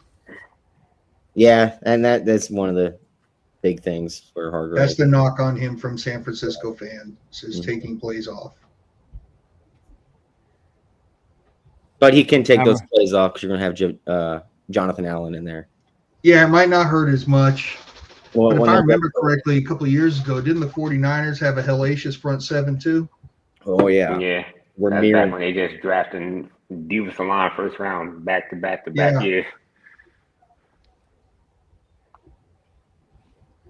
Yeah, he had a 7-sack season with the 49ers in 2023. So, I mean, I don't know how much he was taking off. And the year before that, he had 11 sacks with the Eagles and 7.5 the year before that. So, I mean, if taking plays off is getting 8 sacks, then I think I'll be okay with it. Mm-hmm. And especially because I think we're going to have the ninth one could be the one that sends us to the Super Bowl, though, Keith. This is on regular season. No, they won't. They won't count that 9th sack. We know this. Oh, like Jared Allen, huh? Yeah. What's up, Tanya? Skol. So far, I'm really liking this defensive line. I'm liking it even more with this guy, Jalen Redmond. Paper or plastic, right, Fish? Let me tell you something. I've gone from would you like fries with that to, but here's the thing, right? It's like now, I was like at the end of last season, I'm like, hell yeah, I'm ready to like Jalen Redmond. Hell yeah. And then we signed Hargrave and Allen. It's like,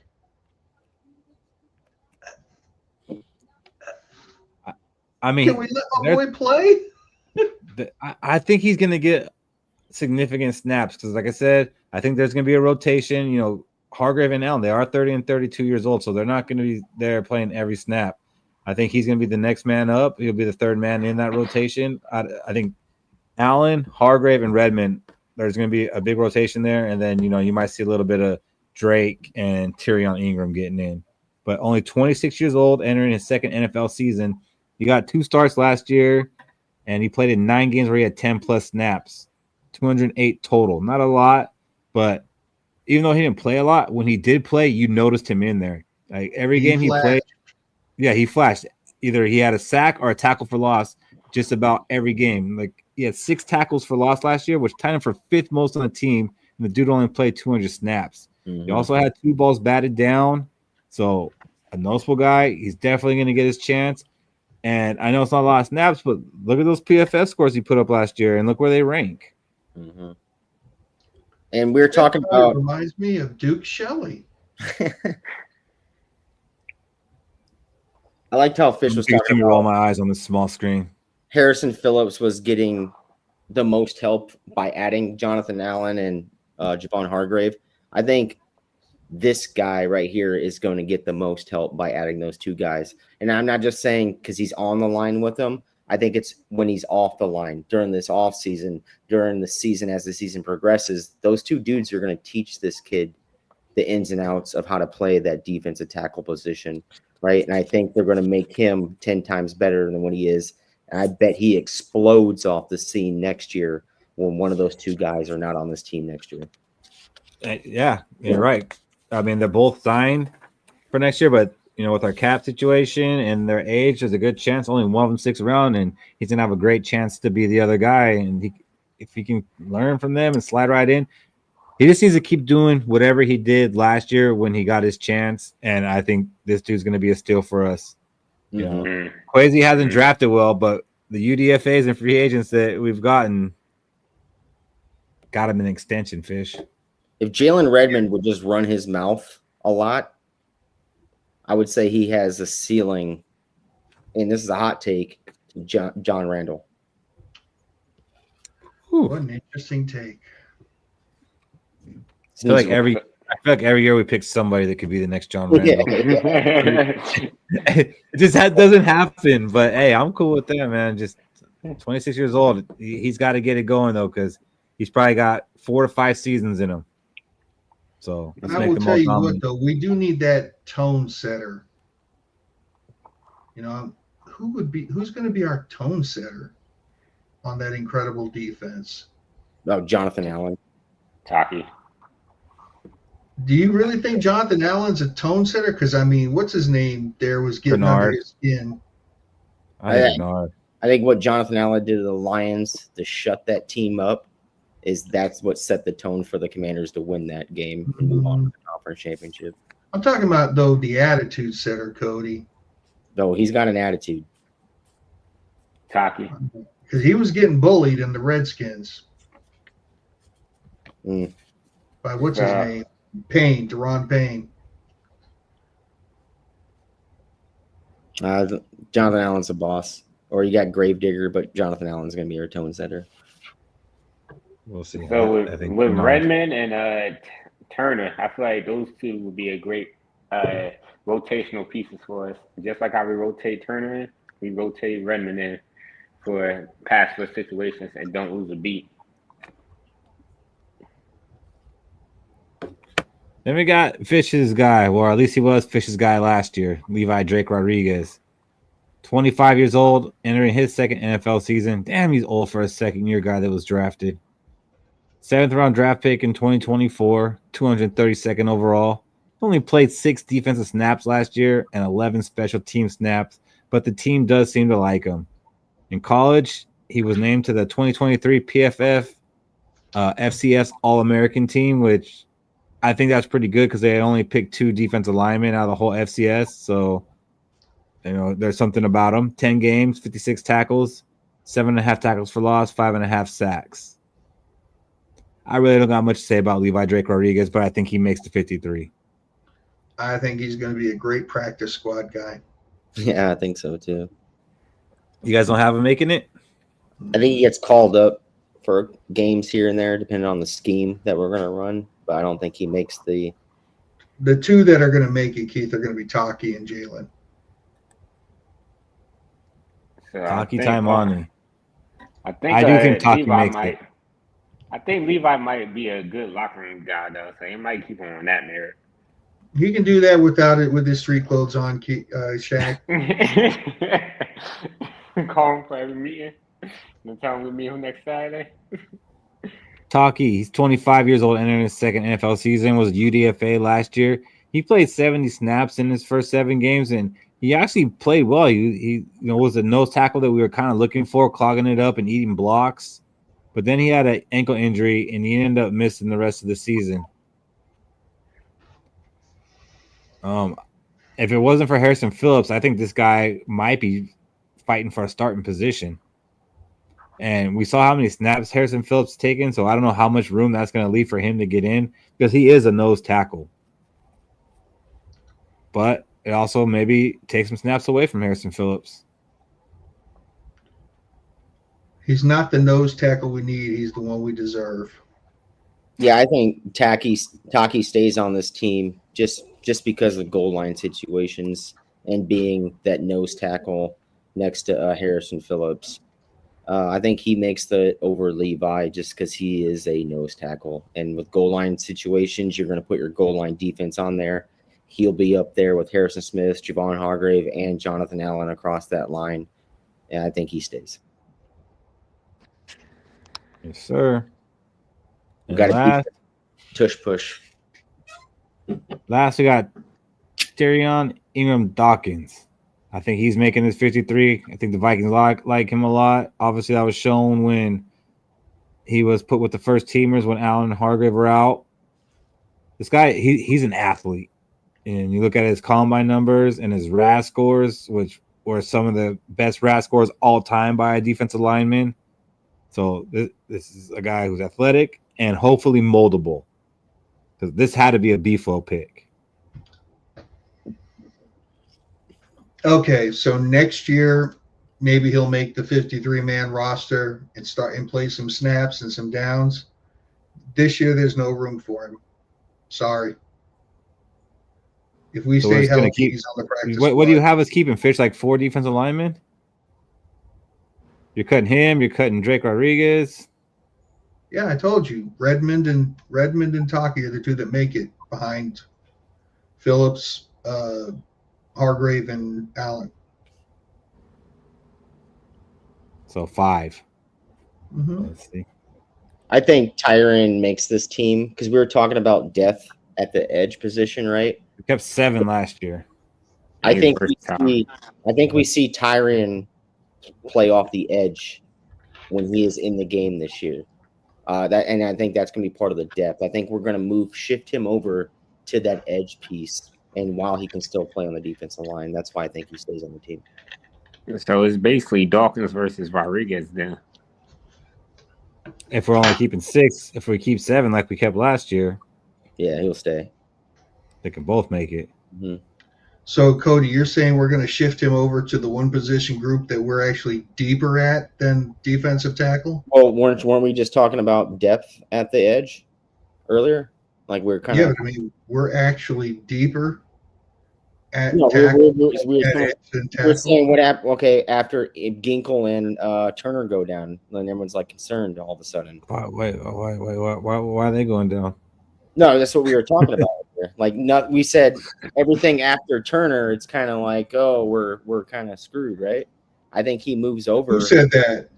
I like Gabriel Murphy and Bo Richter. I forgot about them. Yeah. I think Tyron Dawkins is better than both of them. Ooh. I think he's more versatile. I think you can place him anywhere on that defensive line, including standing up off the edge.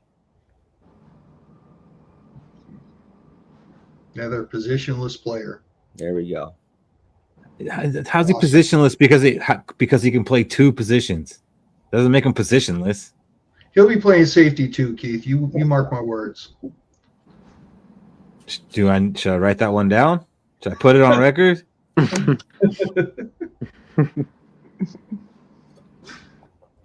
All right, so that's the group we got going. You know what, Fish? Why don't we get your grade first? Birthday boy. Let me tell you right now, this is a massive upgrade from last year. Yeah. Tillery, Bullard, to Hargrave and Allen, and still in Redmond, a guy that I wanted to start this year, and he's our first rotation piece. It looks like, just out of sheer, to me, it's not the same, but it is. It's like Dallas Turner, right? I think that there's a lot of potential. He could do really well, but oh shit, we've got these two guys in front of him now. And I feel the same way about Redmond. I'm going to give our defensive line a firm C-. No, I'm kidding. I was like, damn. I really like the first four. I don't know about the people behind them. And they're going to play. They're going to have to play. I want to give this an A. I want to give it an A so bad. I got to give it an A. Damn, that sounded painful, Fish. My heart said A. My head said B. With Emilio there. You should listen to your head.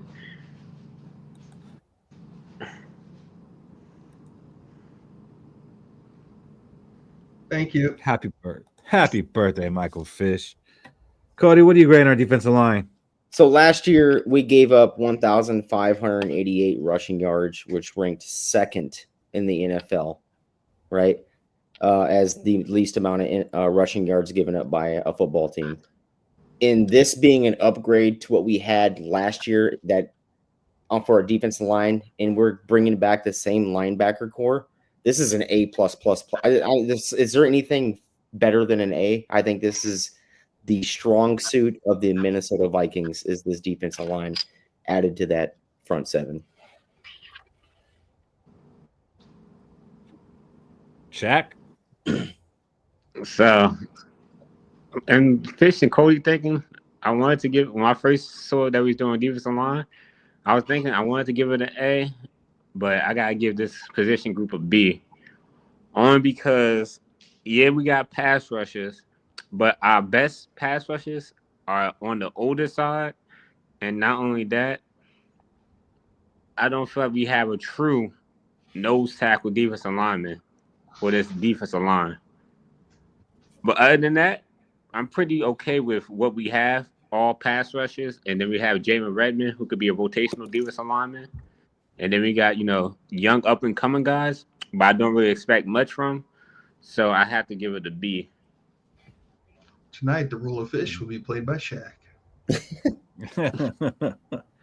Man.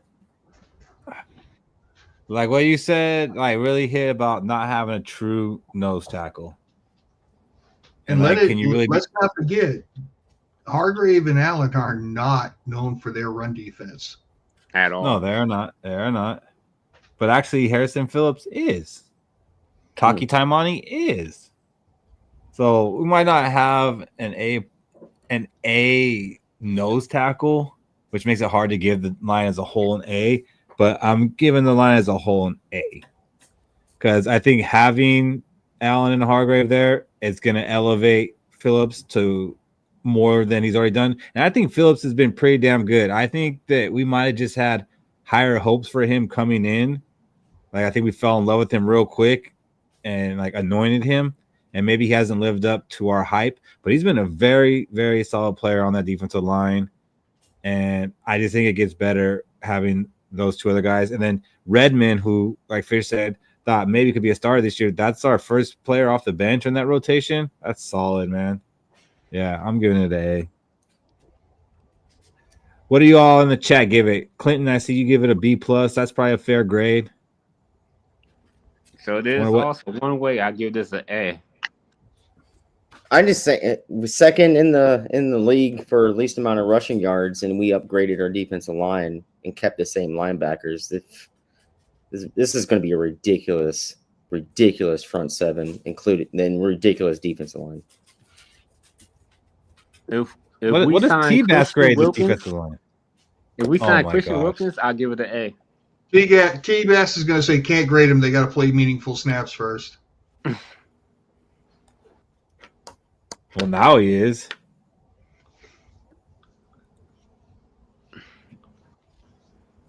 They did stop the run consistently, and this is better than what we had last year. I don't get the situation. I don't know that our new defensive tackles are better at run defense than the ones we've had before, Cody. That's fair. That's a fair concern. They are pass rushers. It's just from what the national media have been saying, and even the PFF guys, they saying like our defensive tackles, yeah, they're elite. They're in the top of the pass rushers, but they just don't put the effort in. I think Javon Hargrave was the only one that really showed any effort to stopping the run. Jonathan Allen against the Lions is pretty effort. So overall, despite Shaq's B, he's getting an A. Still so we're just giving everybody A's. Homers. Freaking homers. We didn't give the quarterback an A yet, did we? No, we give it a damn C, and I'm not happy with it, but I understand it because JJ McCarthy hasn't played, and then our back it's the room. Like, that's not an indictment on JJ McCarthy. That's our quarterback room might be the weakest room we have, unless JJ McCarthy becomes Joe Burrow. Mm-hmm.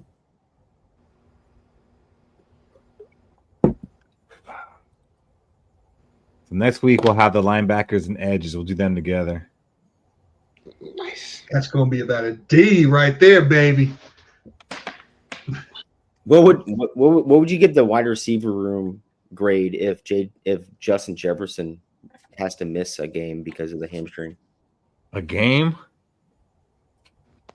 An A? What would you give the first game of the year? Like, you're losing Addison and Jefferson if that's the situation. Man. JJ, I think Jim. Oh man! I'll tell you what, I'll give it. I'll give it a lot of 22 personnel, baby. I give it a lot. We're running the ball 40 times. Hawkinson's gonna have 13 catches. Everybody gonna be like, "See, JJ McCarthy's just a run merchant. He can't throw the ball without JJ and Addison out there." The same way the Eagles beat us the last time, just straight run the ball.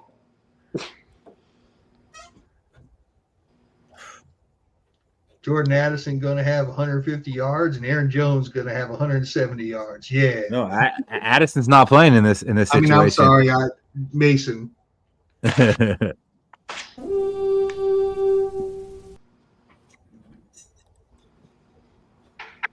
Cody, hear something? All right, let's do our Around the Gjallarhorn here. Does everybody got one? Mm-hmm. All right, that's good. I'm gonna go first. Okay. I never go first. I just want to get mine out of the way. And mine is, who is one player that played for the Vikings at some point that never won a Super Bowl ring that you wish had retired with one? Go ahead, Fish, birthday boy. Fran Tarkenton. No. Oh, Alan Page. Alan Page. That's hard to pick against all those guys from the 70s. Mm-hmm. But Alan Page is probably a pretty damn good one. Who you giving it to, Cody? I'm going to give it to the guy that's getting the decal sticker on the back of the helmet, and Jim Marshall, just because he played with the Minnesota Vikings for 18 years. Like that is a Viking through and through. 18 years of playing that position in the NFL for that long, not showing up to practices, but when it came to game days, he would go off because he was so beat up he couldn't be at practices. Like that's a Viking. And he's the one, in my opinion, would deserve the Super Bowl ring. And, of course, he's not in the fucking Hall of Fame, which is a disgrace to the NFL. He definitely deserves the ring. That's a good one. But I was hoping you would have taken one of my two. I know. To make it easier on me, but you didn't. Who you giving it to, Shaq? For me, I got to go with the classic. Said his name a lot. I got to go with Randy Moss due to the fact that he put a lot of my generation onto the Minnesota Vikings. And, like, a lot of kids during my time period, like, anytime they watch football, you know, they try to imitate Randy Moss catching the ball with somebody. And then, you know, he has his own phrase, "You just got Moss." So it's like he at least, for what he did for the NFL during that time period, he at least deserved one ring, especially with us at least. Yeah. Well, that's a good one. And for me, yeah, all those guys from the 70s, I feel deserve it. I mean, they went to 4 Super Bowls, and, like, they're the foundation of our team. So where I'm going with it's like not a knock against them. I'm glad that you guys did knock those out. But I'm going with players that, you know, I watched, and I was hoping Cody would take one of these guys, so I didn't have to decide. But it was, for me, it's between Chris Carter and John Randall. And I thought Cody might have taken Chris Carter, and so it's very hard for me because Chris Carter is definitely one of my favorite players, even though I say that Randy Moss, you know, is maybe the better Viking wide receiver. I'm going to give it to John Randall. John Randall's the one I wish retired with one. I love watching John Randall growing up. Dude, that dude loved playing football, loved being a Viking, made me love it even more. I wish John Randall would have had a ring. Yeah, and there's that points during his career that he was the only good defensive player on that defense. And he still knows who we were. Yeah. That's a good point. Yeah, definitely wish Yeah, John Randall got one. And he still represents the Vikings every day, and he does Purple Friday on his social medias. Like, he's still very much a Viking. Represents this show. He represents this show every Thursday. Every Thursday. And, you know, you don't see, you know, Chris Carter talking about being a Viking too much unless you see him, like, at the game and, like, they bring him to do something. Not to take away from him, just saying, you know, my tiebreaker's here. I'm going John Randall. Mm. Yeah, you're good, because I was about to take John Randall if I had to choose one of the two.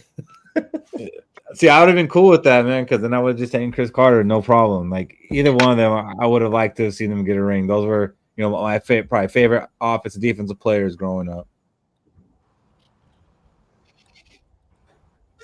And with that, let's go ahead and get into our hot takes. Oh, we're not all doing a Gjallarhorn? Oh, fuck me. My bad, guys. Like, I'm used to going last. I'm used to going last. I'm never going first again. Cheers, All right, go ahead, Michael Fish. All right, so this one's pretty crucial. This question about I'm about to ask you for the team. Give me y'all's preseason record. 1-3 or 1-2. My bad. Forgot there's only 3. 1-2. The first game is won by 2 JJ McCarthy passing touchdowns on just 2 plays. Preseason record, Tanya. Yeah, she's like, we're gonna win 14. I'm gonna go with. I wanted to say 1-2, like Cody was saying. I'm gonna just go with the 1-2. I feel like we might win that first preseason game. You know, JJ McCarthy showed he's a starting quarterback.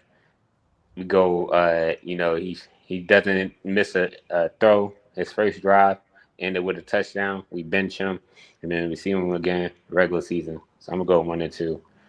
I think our backup quarterback struggled the rest of the preseason, which caused us to trade for a quarterback or find another quarterback.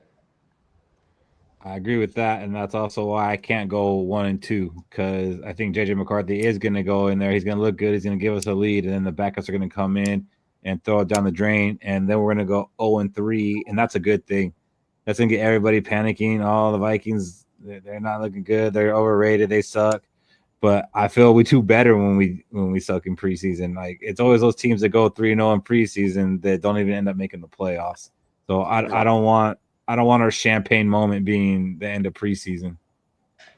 So I got us going 0-3. Fish? Yeah, maybe I got us going 3-0.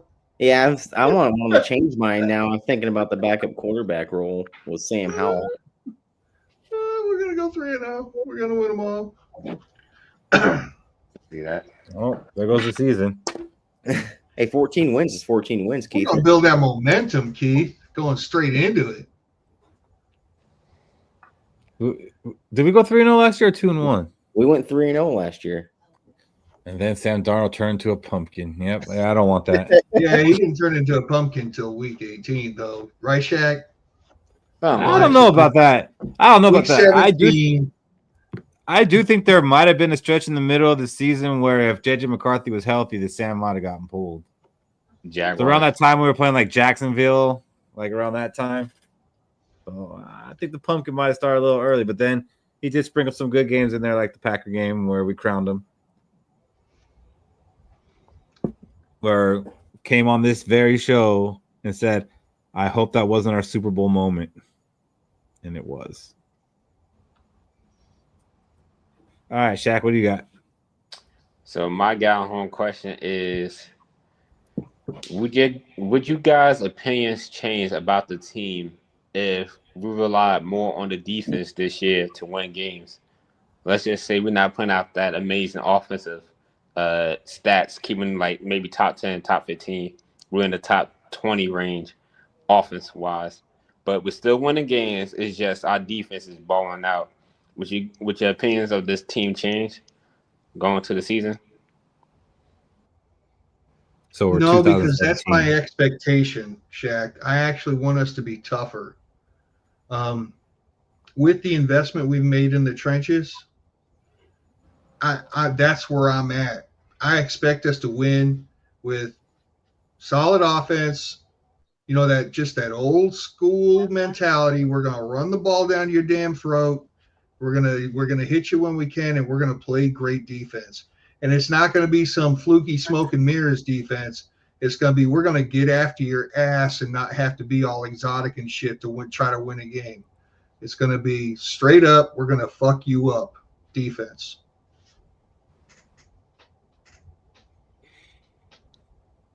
Ooh, I think it would bother me a little bit if our offense was lacking and we were like towards the bottom half, because I don't know. I think we should have a top 10 in both.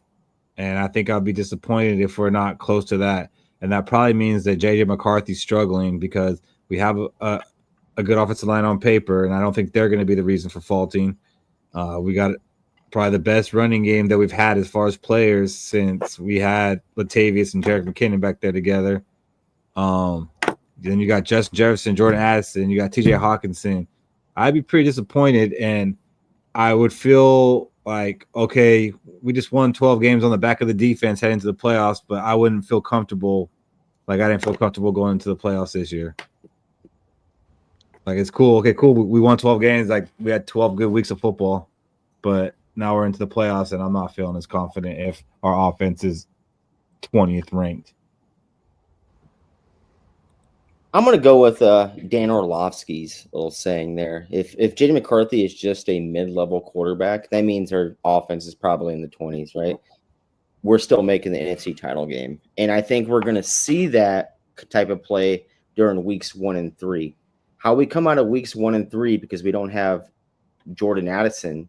If JD McCarthy can get us to 3-0 through weeks 1 and 3 without Jordan Addison, and then we get Jordan Addison back, watch out, NFL. I think this team is going to make a deep run, and I'm all with Dan Orlovsky and him saying if JJ McCarthy was a mid-level quarterback, which means that the offense will be mid-level in that 20 range. Heading into the playoffs, we're still making a deep run. What about you, Shaq?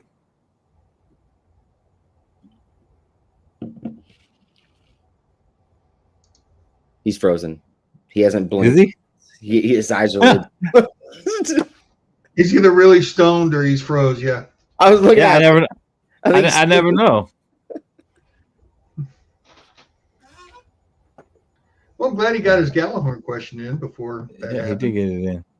He was on his phone, so still at I work. bet you his phone died. Yeah.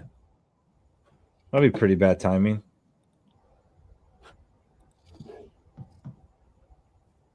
All right, Cody, what do you got? So last week I said something about Ty Felton in that role, right?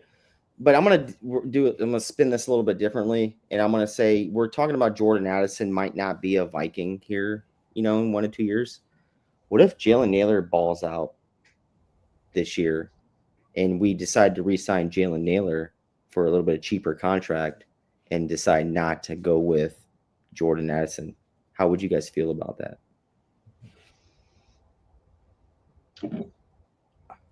I wouldn't feel great about it, but I've already mentioned that I think that's an absolute possibility. I want to keep Justin Jefferson and Jordan Addison together for a long time, but I realize that might not be possible. So at first, I'm not going to feel great about it. Mm-hmm. But I do like Naylor. I think he got kind of dumped on a little too much for the 2 drop passes he had. All of a sudden, that became a narrative that he dropped passes just because of the 2 he dropped. I mean, it might have been 2 touchdowns, and then it didn't help on that muff punt when he was about to return a punt when he shouldn't have been against the Packers. So he kind of got some negative energy his way, but overall, he was a pretty serviceable guy for us at the wide receiver 3 spot. He played at least as good as KJ Osborne, maybe better, and he played very good when Jordan Addison was out. So I'd end up being okay with it, but I will be bummed if we don't end up keeping Jordan Addison.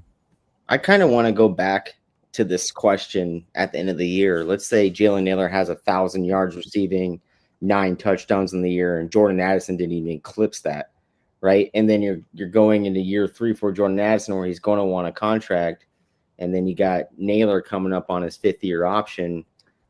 Like, it might be something we have to talk about. Dude, hold on. Naylor doesn't get a 5th-year option because he was drafted so late. So what you just said would be the worst possible outcome, because now you got Jalen Nailor as a free agent, which we might be able to sign him still, but it's going to be expensive. And now Jordan Addison just sucked and is going to have no trade value. Yeah, right. I mean, it's something it's going to come if Jalen Nailor does come out like with that. Like Jordan Addison missed 3 games. A lot of targets are going to go Jalen Nailor now. Like he had 7, almost 800 yards receiving last year. If he does eclipse that 1,000-yard mark and some touchdowns, it might be a conversation coming back towards the end of the year this year. Yeah, we definitely visited. I just don't like the scenario you set up right there at all. That's the worst case scenario. Yeah, that scenario gives us a comp pick. I'll tell you this much. I think it'd be catastrophic what you're saying, Cody, for one reason. We would have yet another first-round pick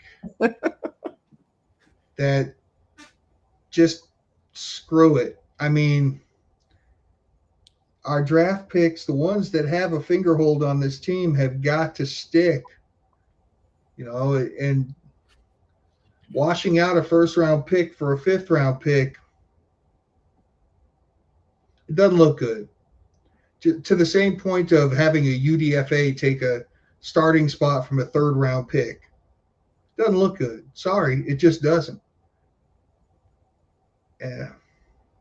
If we lose another first-round pick in that type of scenario, no. What if we traded Addison for like a 2nd and a 4th though? Okay. Now we're getting into some jiu-jitsu here. It all depends. It's not really jiu-jitsu because we'd be trading Addison. We wouldn't be like cutting him or just letting him go. I know, but I guess I'd have to wait and see how that second round pick does.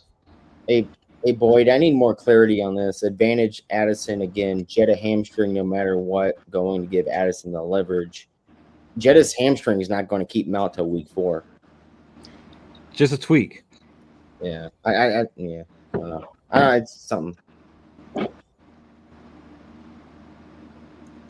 So Shaq, he was asking how would you feel if basically Jalen Naylor outplayed Addison this year, and we ended up making Addison. We ended up trading Addison and having Naylor as a wide receiver too. How would that make you feel? Depends on what we get, honestly. If we get a second or fourth, I'm gonna be pissed. I'm gonna more than second or fourth. The way Addison been playing, I'd rather get a first and a third or a first and a fourth. I want something in return to the point where we could actually build up another section of our offense or another section of our defense. But let's be realistic. Like, how often have you seen a receiver or even a running back get traded for that kind of value when they're due their next contract? Diggs. So you put him against Diggs? Then that also happened with Percy. Who's going to cost more, Shaq? If Jalen Naylor balls out 1,000 receiving yards, 7 touchdowns, let's say, who's going to cost more? Is it going to be Naylor or is it going to be Addison? Yeah. And even though Jalen Naylor outproduced, it might be Naylor might cost more. I think it's still Addison because he's had. Yeah, because he's a first rounder. Mm-hmm. First rounder and more consistent seasons. And Boyd, yes, Addison 10 and 9 touchdowns. I'll be bummed. I want to, like I said, I want to keep JJ and Addison together for a long time on this team with JJ McCarthy. I do too. So if it ends up being Justin Jefferson and Naylor, it's not as sexy.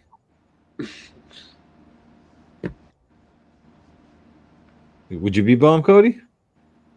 See, I'm looking for. I want who's going to be on the field weeks 1 through 17, right? And I'm really hoping Addison gets his 1,000 yards.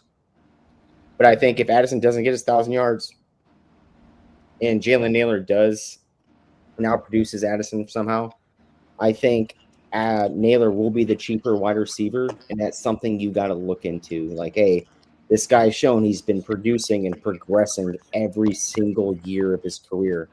Addison's still sitting there around the 900-yard mark.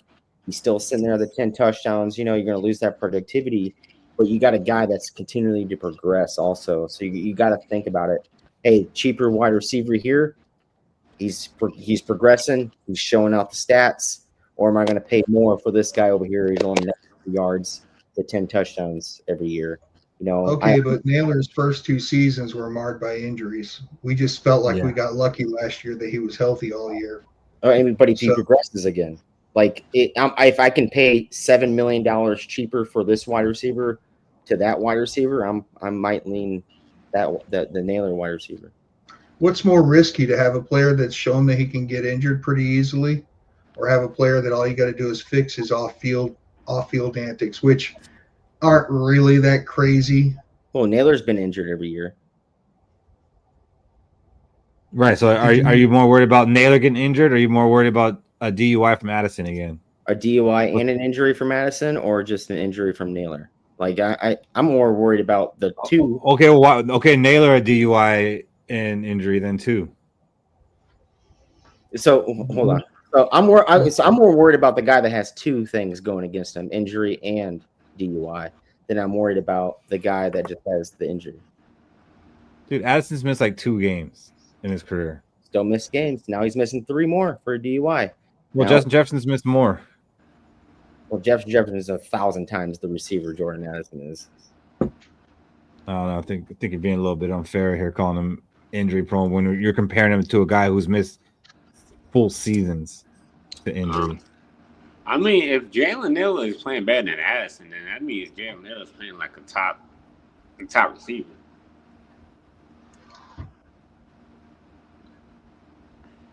Or Shaq, I said, bad. I said it'd be catastrophic because it'd be yet another first-round pick that's not here. But there's a lot of thinking going on in the panel about this, and it's like, No, I think we'd all be pretty bummed out, to be honest. yeah, I'd be bummed out because we just lost a first-round pick. I don't know. I think we might have to go out and get another wide receiver if that happens. Oh my gosh. This This is why we don't win Super Bowls, because we're too busy rapping the same positions. Well, I mean, even to what Fish is saying, like, there's a chance that we do have to move on from Jordan Addison, even though he played good and the draft pick was a hit. I don't think we can go out there and pay wide receivers like the Bengals are doing right now. $70 million for 2 wide receivers. I don't want to do that. I do. Well, goodbye to our defense then. I mean, B-Flow got it. He saw what he did B-Flow with won't a couple. be here. And you know, the scary thing about the Miller Addison thing, right, is we're next year and the year after that, we're coming up on some salary cap restrictions to where it might be leaning that way if Naylor does ball out.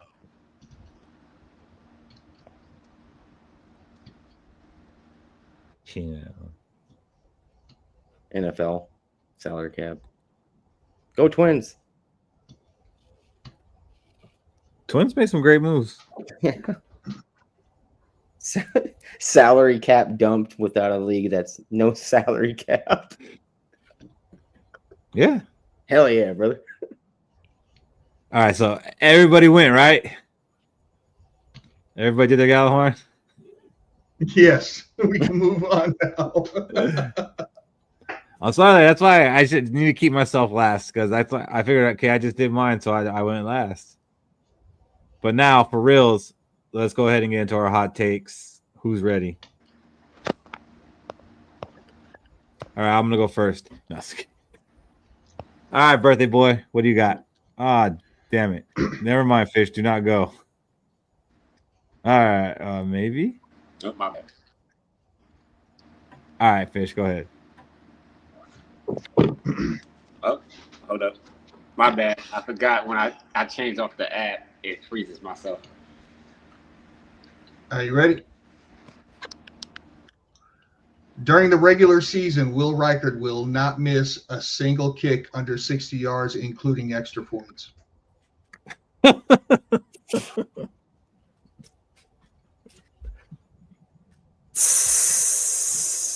That's freaking hot. That's freaking hot, and I kind of don't like it. Oh man, that means he's gonna miss in the conference game.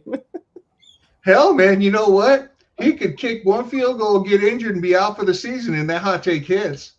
Yeah, you're right, but oh my gosh. I think if Will Reichard does that, we make the conference title game, and he misses the conference title game-winning field goal, the Wilfs move the team. I think that's what happens. God, Fish. That's hot. All right, I'll go ahead and do mine. In the KOC era, we haven't had more than 7 total sacks by our defensive tackles.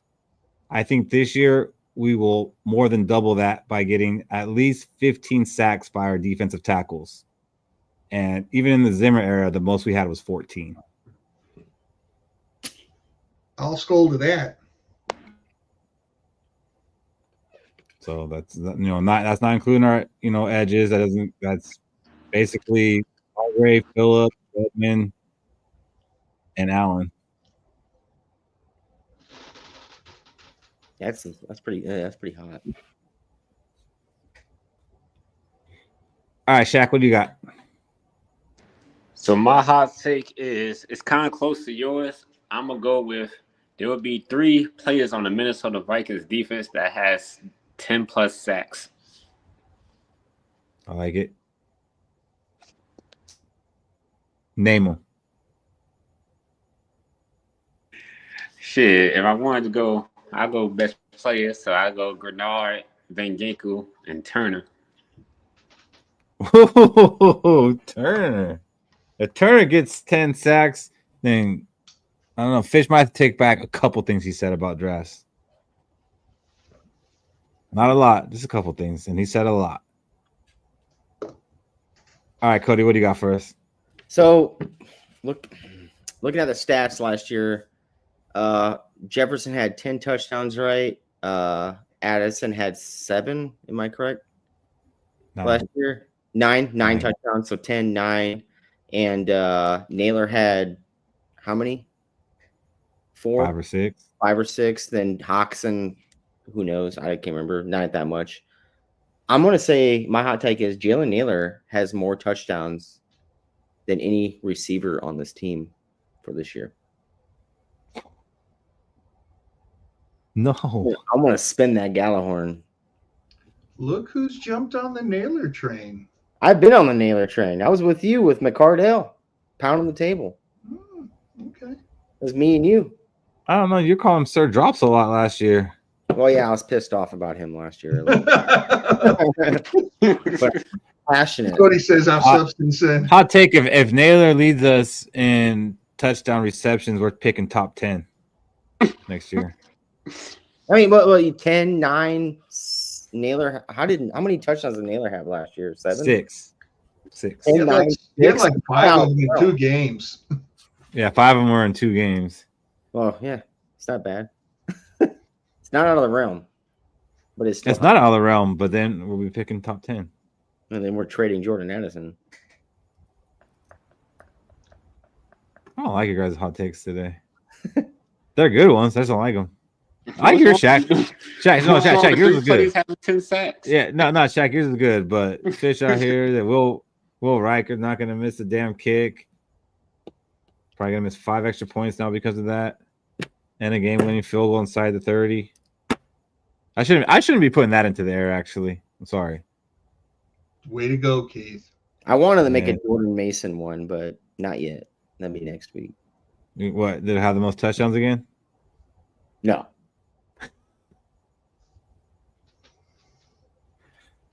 All right, fellas, I think it's time to go ahead and wrap this thing up for Fish's birthday so he can have a nice little birthday sleep. Even though he's probably got to wake up early in the morning.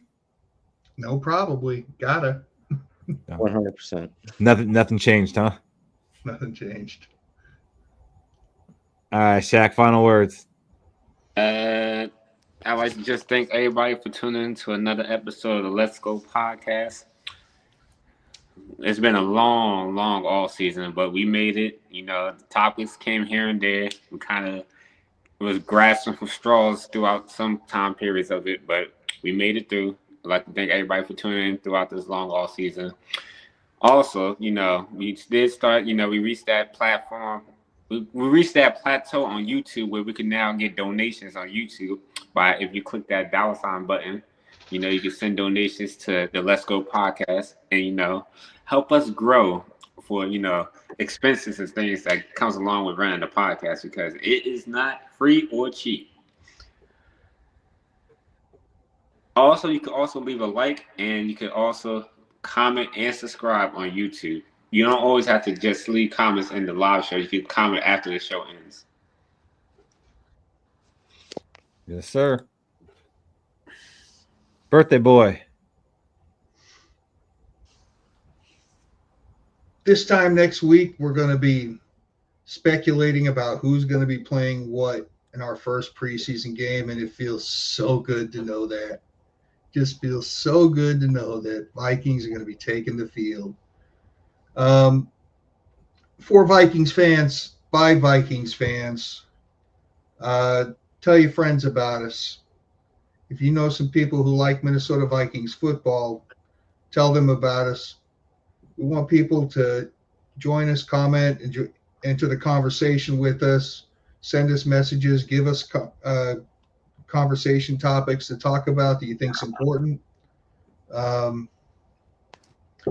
a great day to be a Viking. Let's go. Yeah, let them know. We're here every Thursday. And once the season starts, we'll be here every Thursday. We'll do an occasional Saturday show on top of that. And we go live after every Viking game. no matter what time it gets over and what day of the week it is, right, Fish? Oh, yeah. Oh, Monday night game and then a Sunday Monday night game. Yeah, those are fun. Those are some of the funnest shows. So, we do a lot of that. And should we go live during the first preseason game, Fish? I think so. Cody's like, no. I'm only watching 5 minutes of this fucking game. I'm not. I'm very interested in these battles. Let's start at halftime, Keith. I'm excited for it, but that's a Saturday night. Is it midday? What time's the game? No, it's in the afternoon, I think. What time? I think it's the afternoon. Let's start at halftime, Keith, so that way we can. So we missed JJ McCarthy? Huh? So we missed JJ McCarthy? We can talk JJ McCarthy. Well, we can talk about him afterward, but it's hard for me to focus on being able to watch the game and do this. We'll just do an aftercare. All right, let's do a preseason aftercare. All right, and the games Yeah, that we got to have our my time. preseason too, right? So 3:00 Central. Yeah, it's not a bad time. All right, Cody, what do you got? Well, I got the season's right around the corner, and for everybody that's watching, I mentioned it last week. We'd love to see y'all out at the home opener against Atlanta Falcons Sunday Night Football. All 4 of us are going to be there for it. We're going to have a little Skol Fest on that Saturday night. We're going to be hanging out with some other podcasters that you may have heard of, but this is your favorite one. But other than that, all right, come hang out with us on that Saturday night at the Pale House. I sent out the address last weekend. I forgot about it now. But it's going to be a blast. Tell us how we're doing. Tell us what you don't like. Tell us what you really like. Other than that, don't beat your dog. Don't beat your kids. Don't be a Jordan Addison. Get DUI at airport. And always, let's go. All right. So that is our show. We will be back next Thursday. And like Fish said, we'll be previewing the preseason game, which I'm stoked about. Like, football is here, 39 days away from that first Monday night game. I'm so happy we're playing Monday night, week 1. Get to enjoy college football that Saturday. Then get to enjoy NFL football on Sunday. Worry, stress-free. Just get, it might be stressing my fantasy teams a little bit, but really just enjoying football. Like, that's going to be a good time. And then Monday night, we get to end it. And if we lose, come do aftercare and go to bed. If we win, come do aftercare and celebrate. So very stoked about it. Just want to give a shout out to our members. Timmy, thank you. Shaq, thank you. Our members, we need that membership to grow. So if you guys want to become members of Let's Skol, really, it's just being supporters of us and what we're doing. So consider signing up for a membership. Till then, see you next week. Let's Skol. Let's go.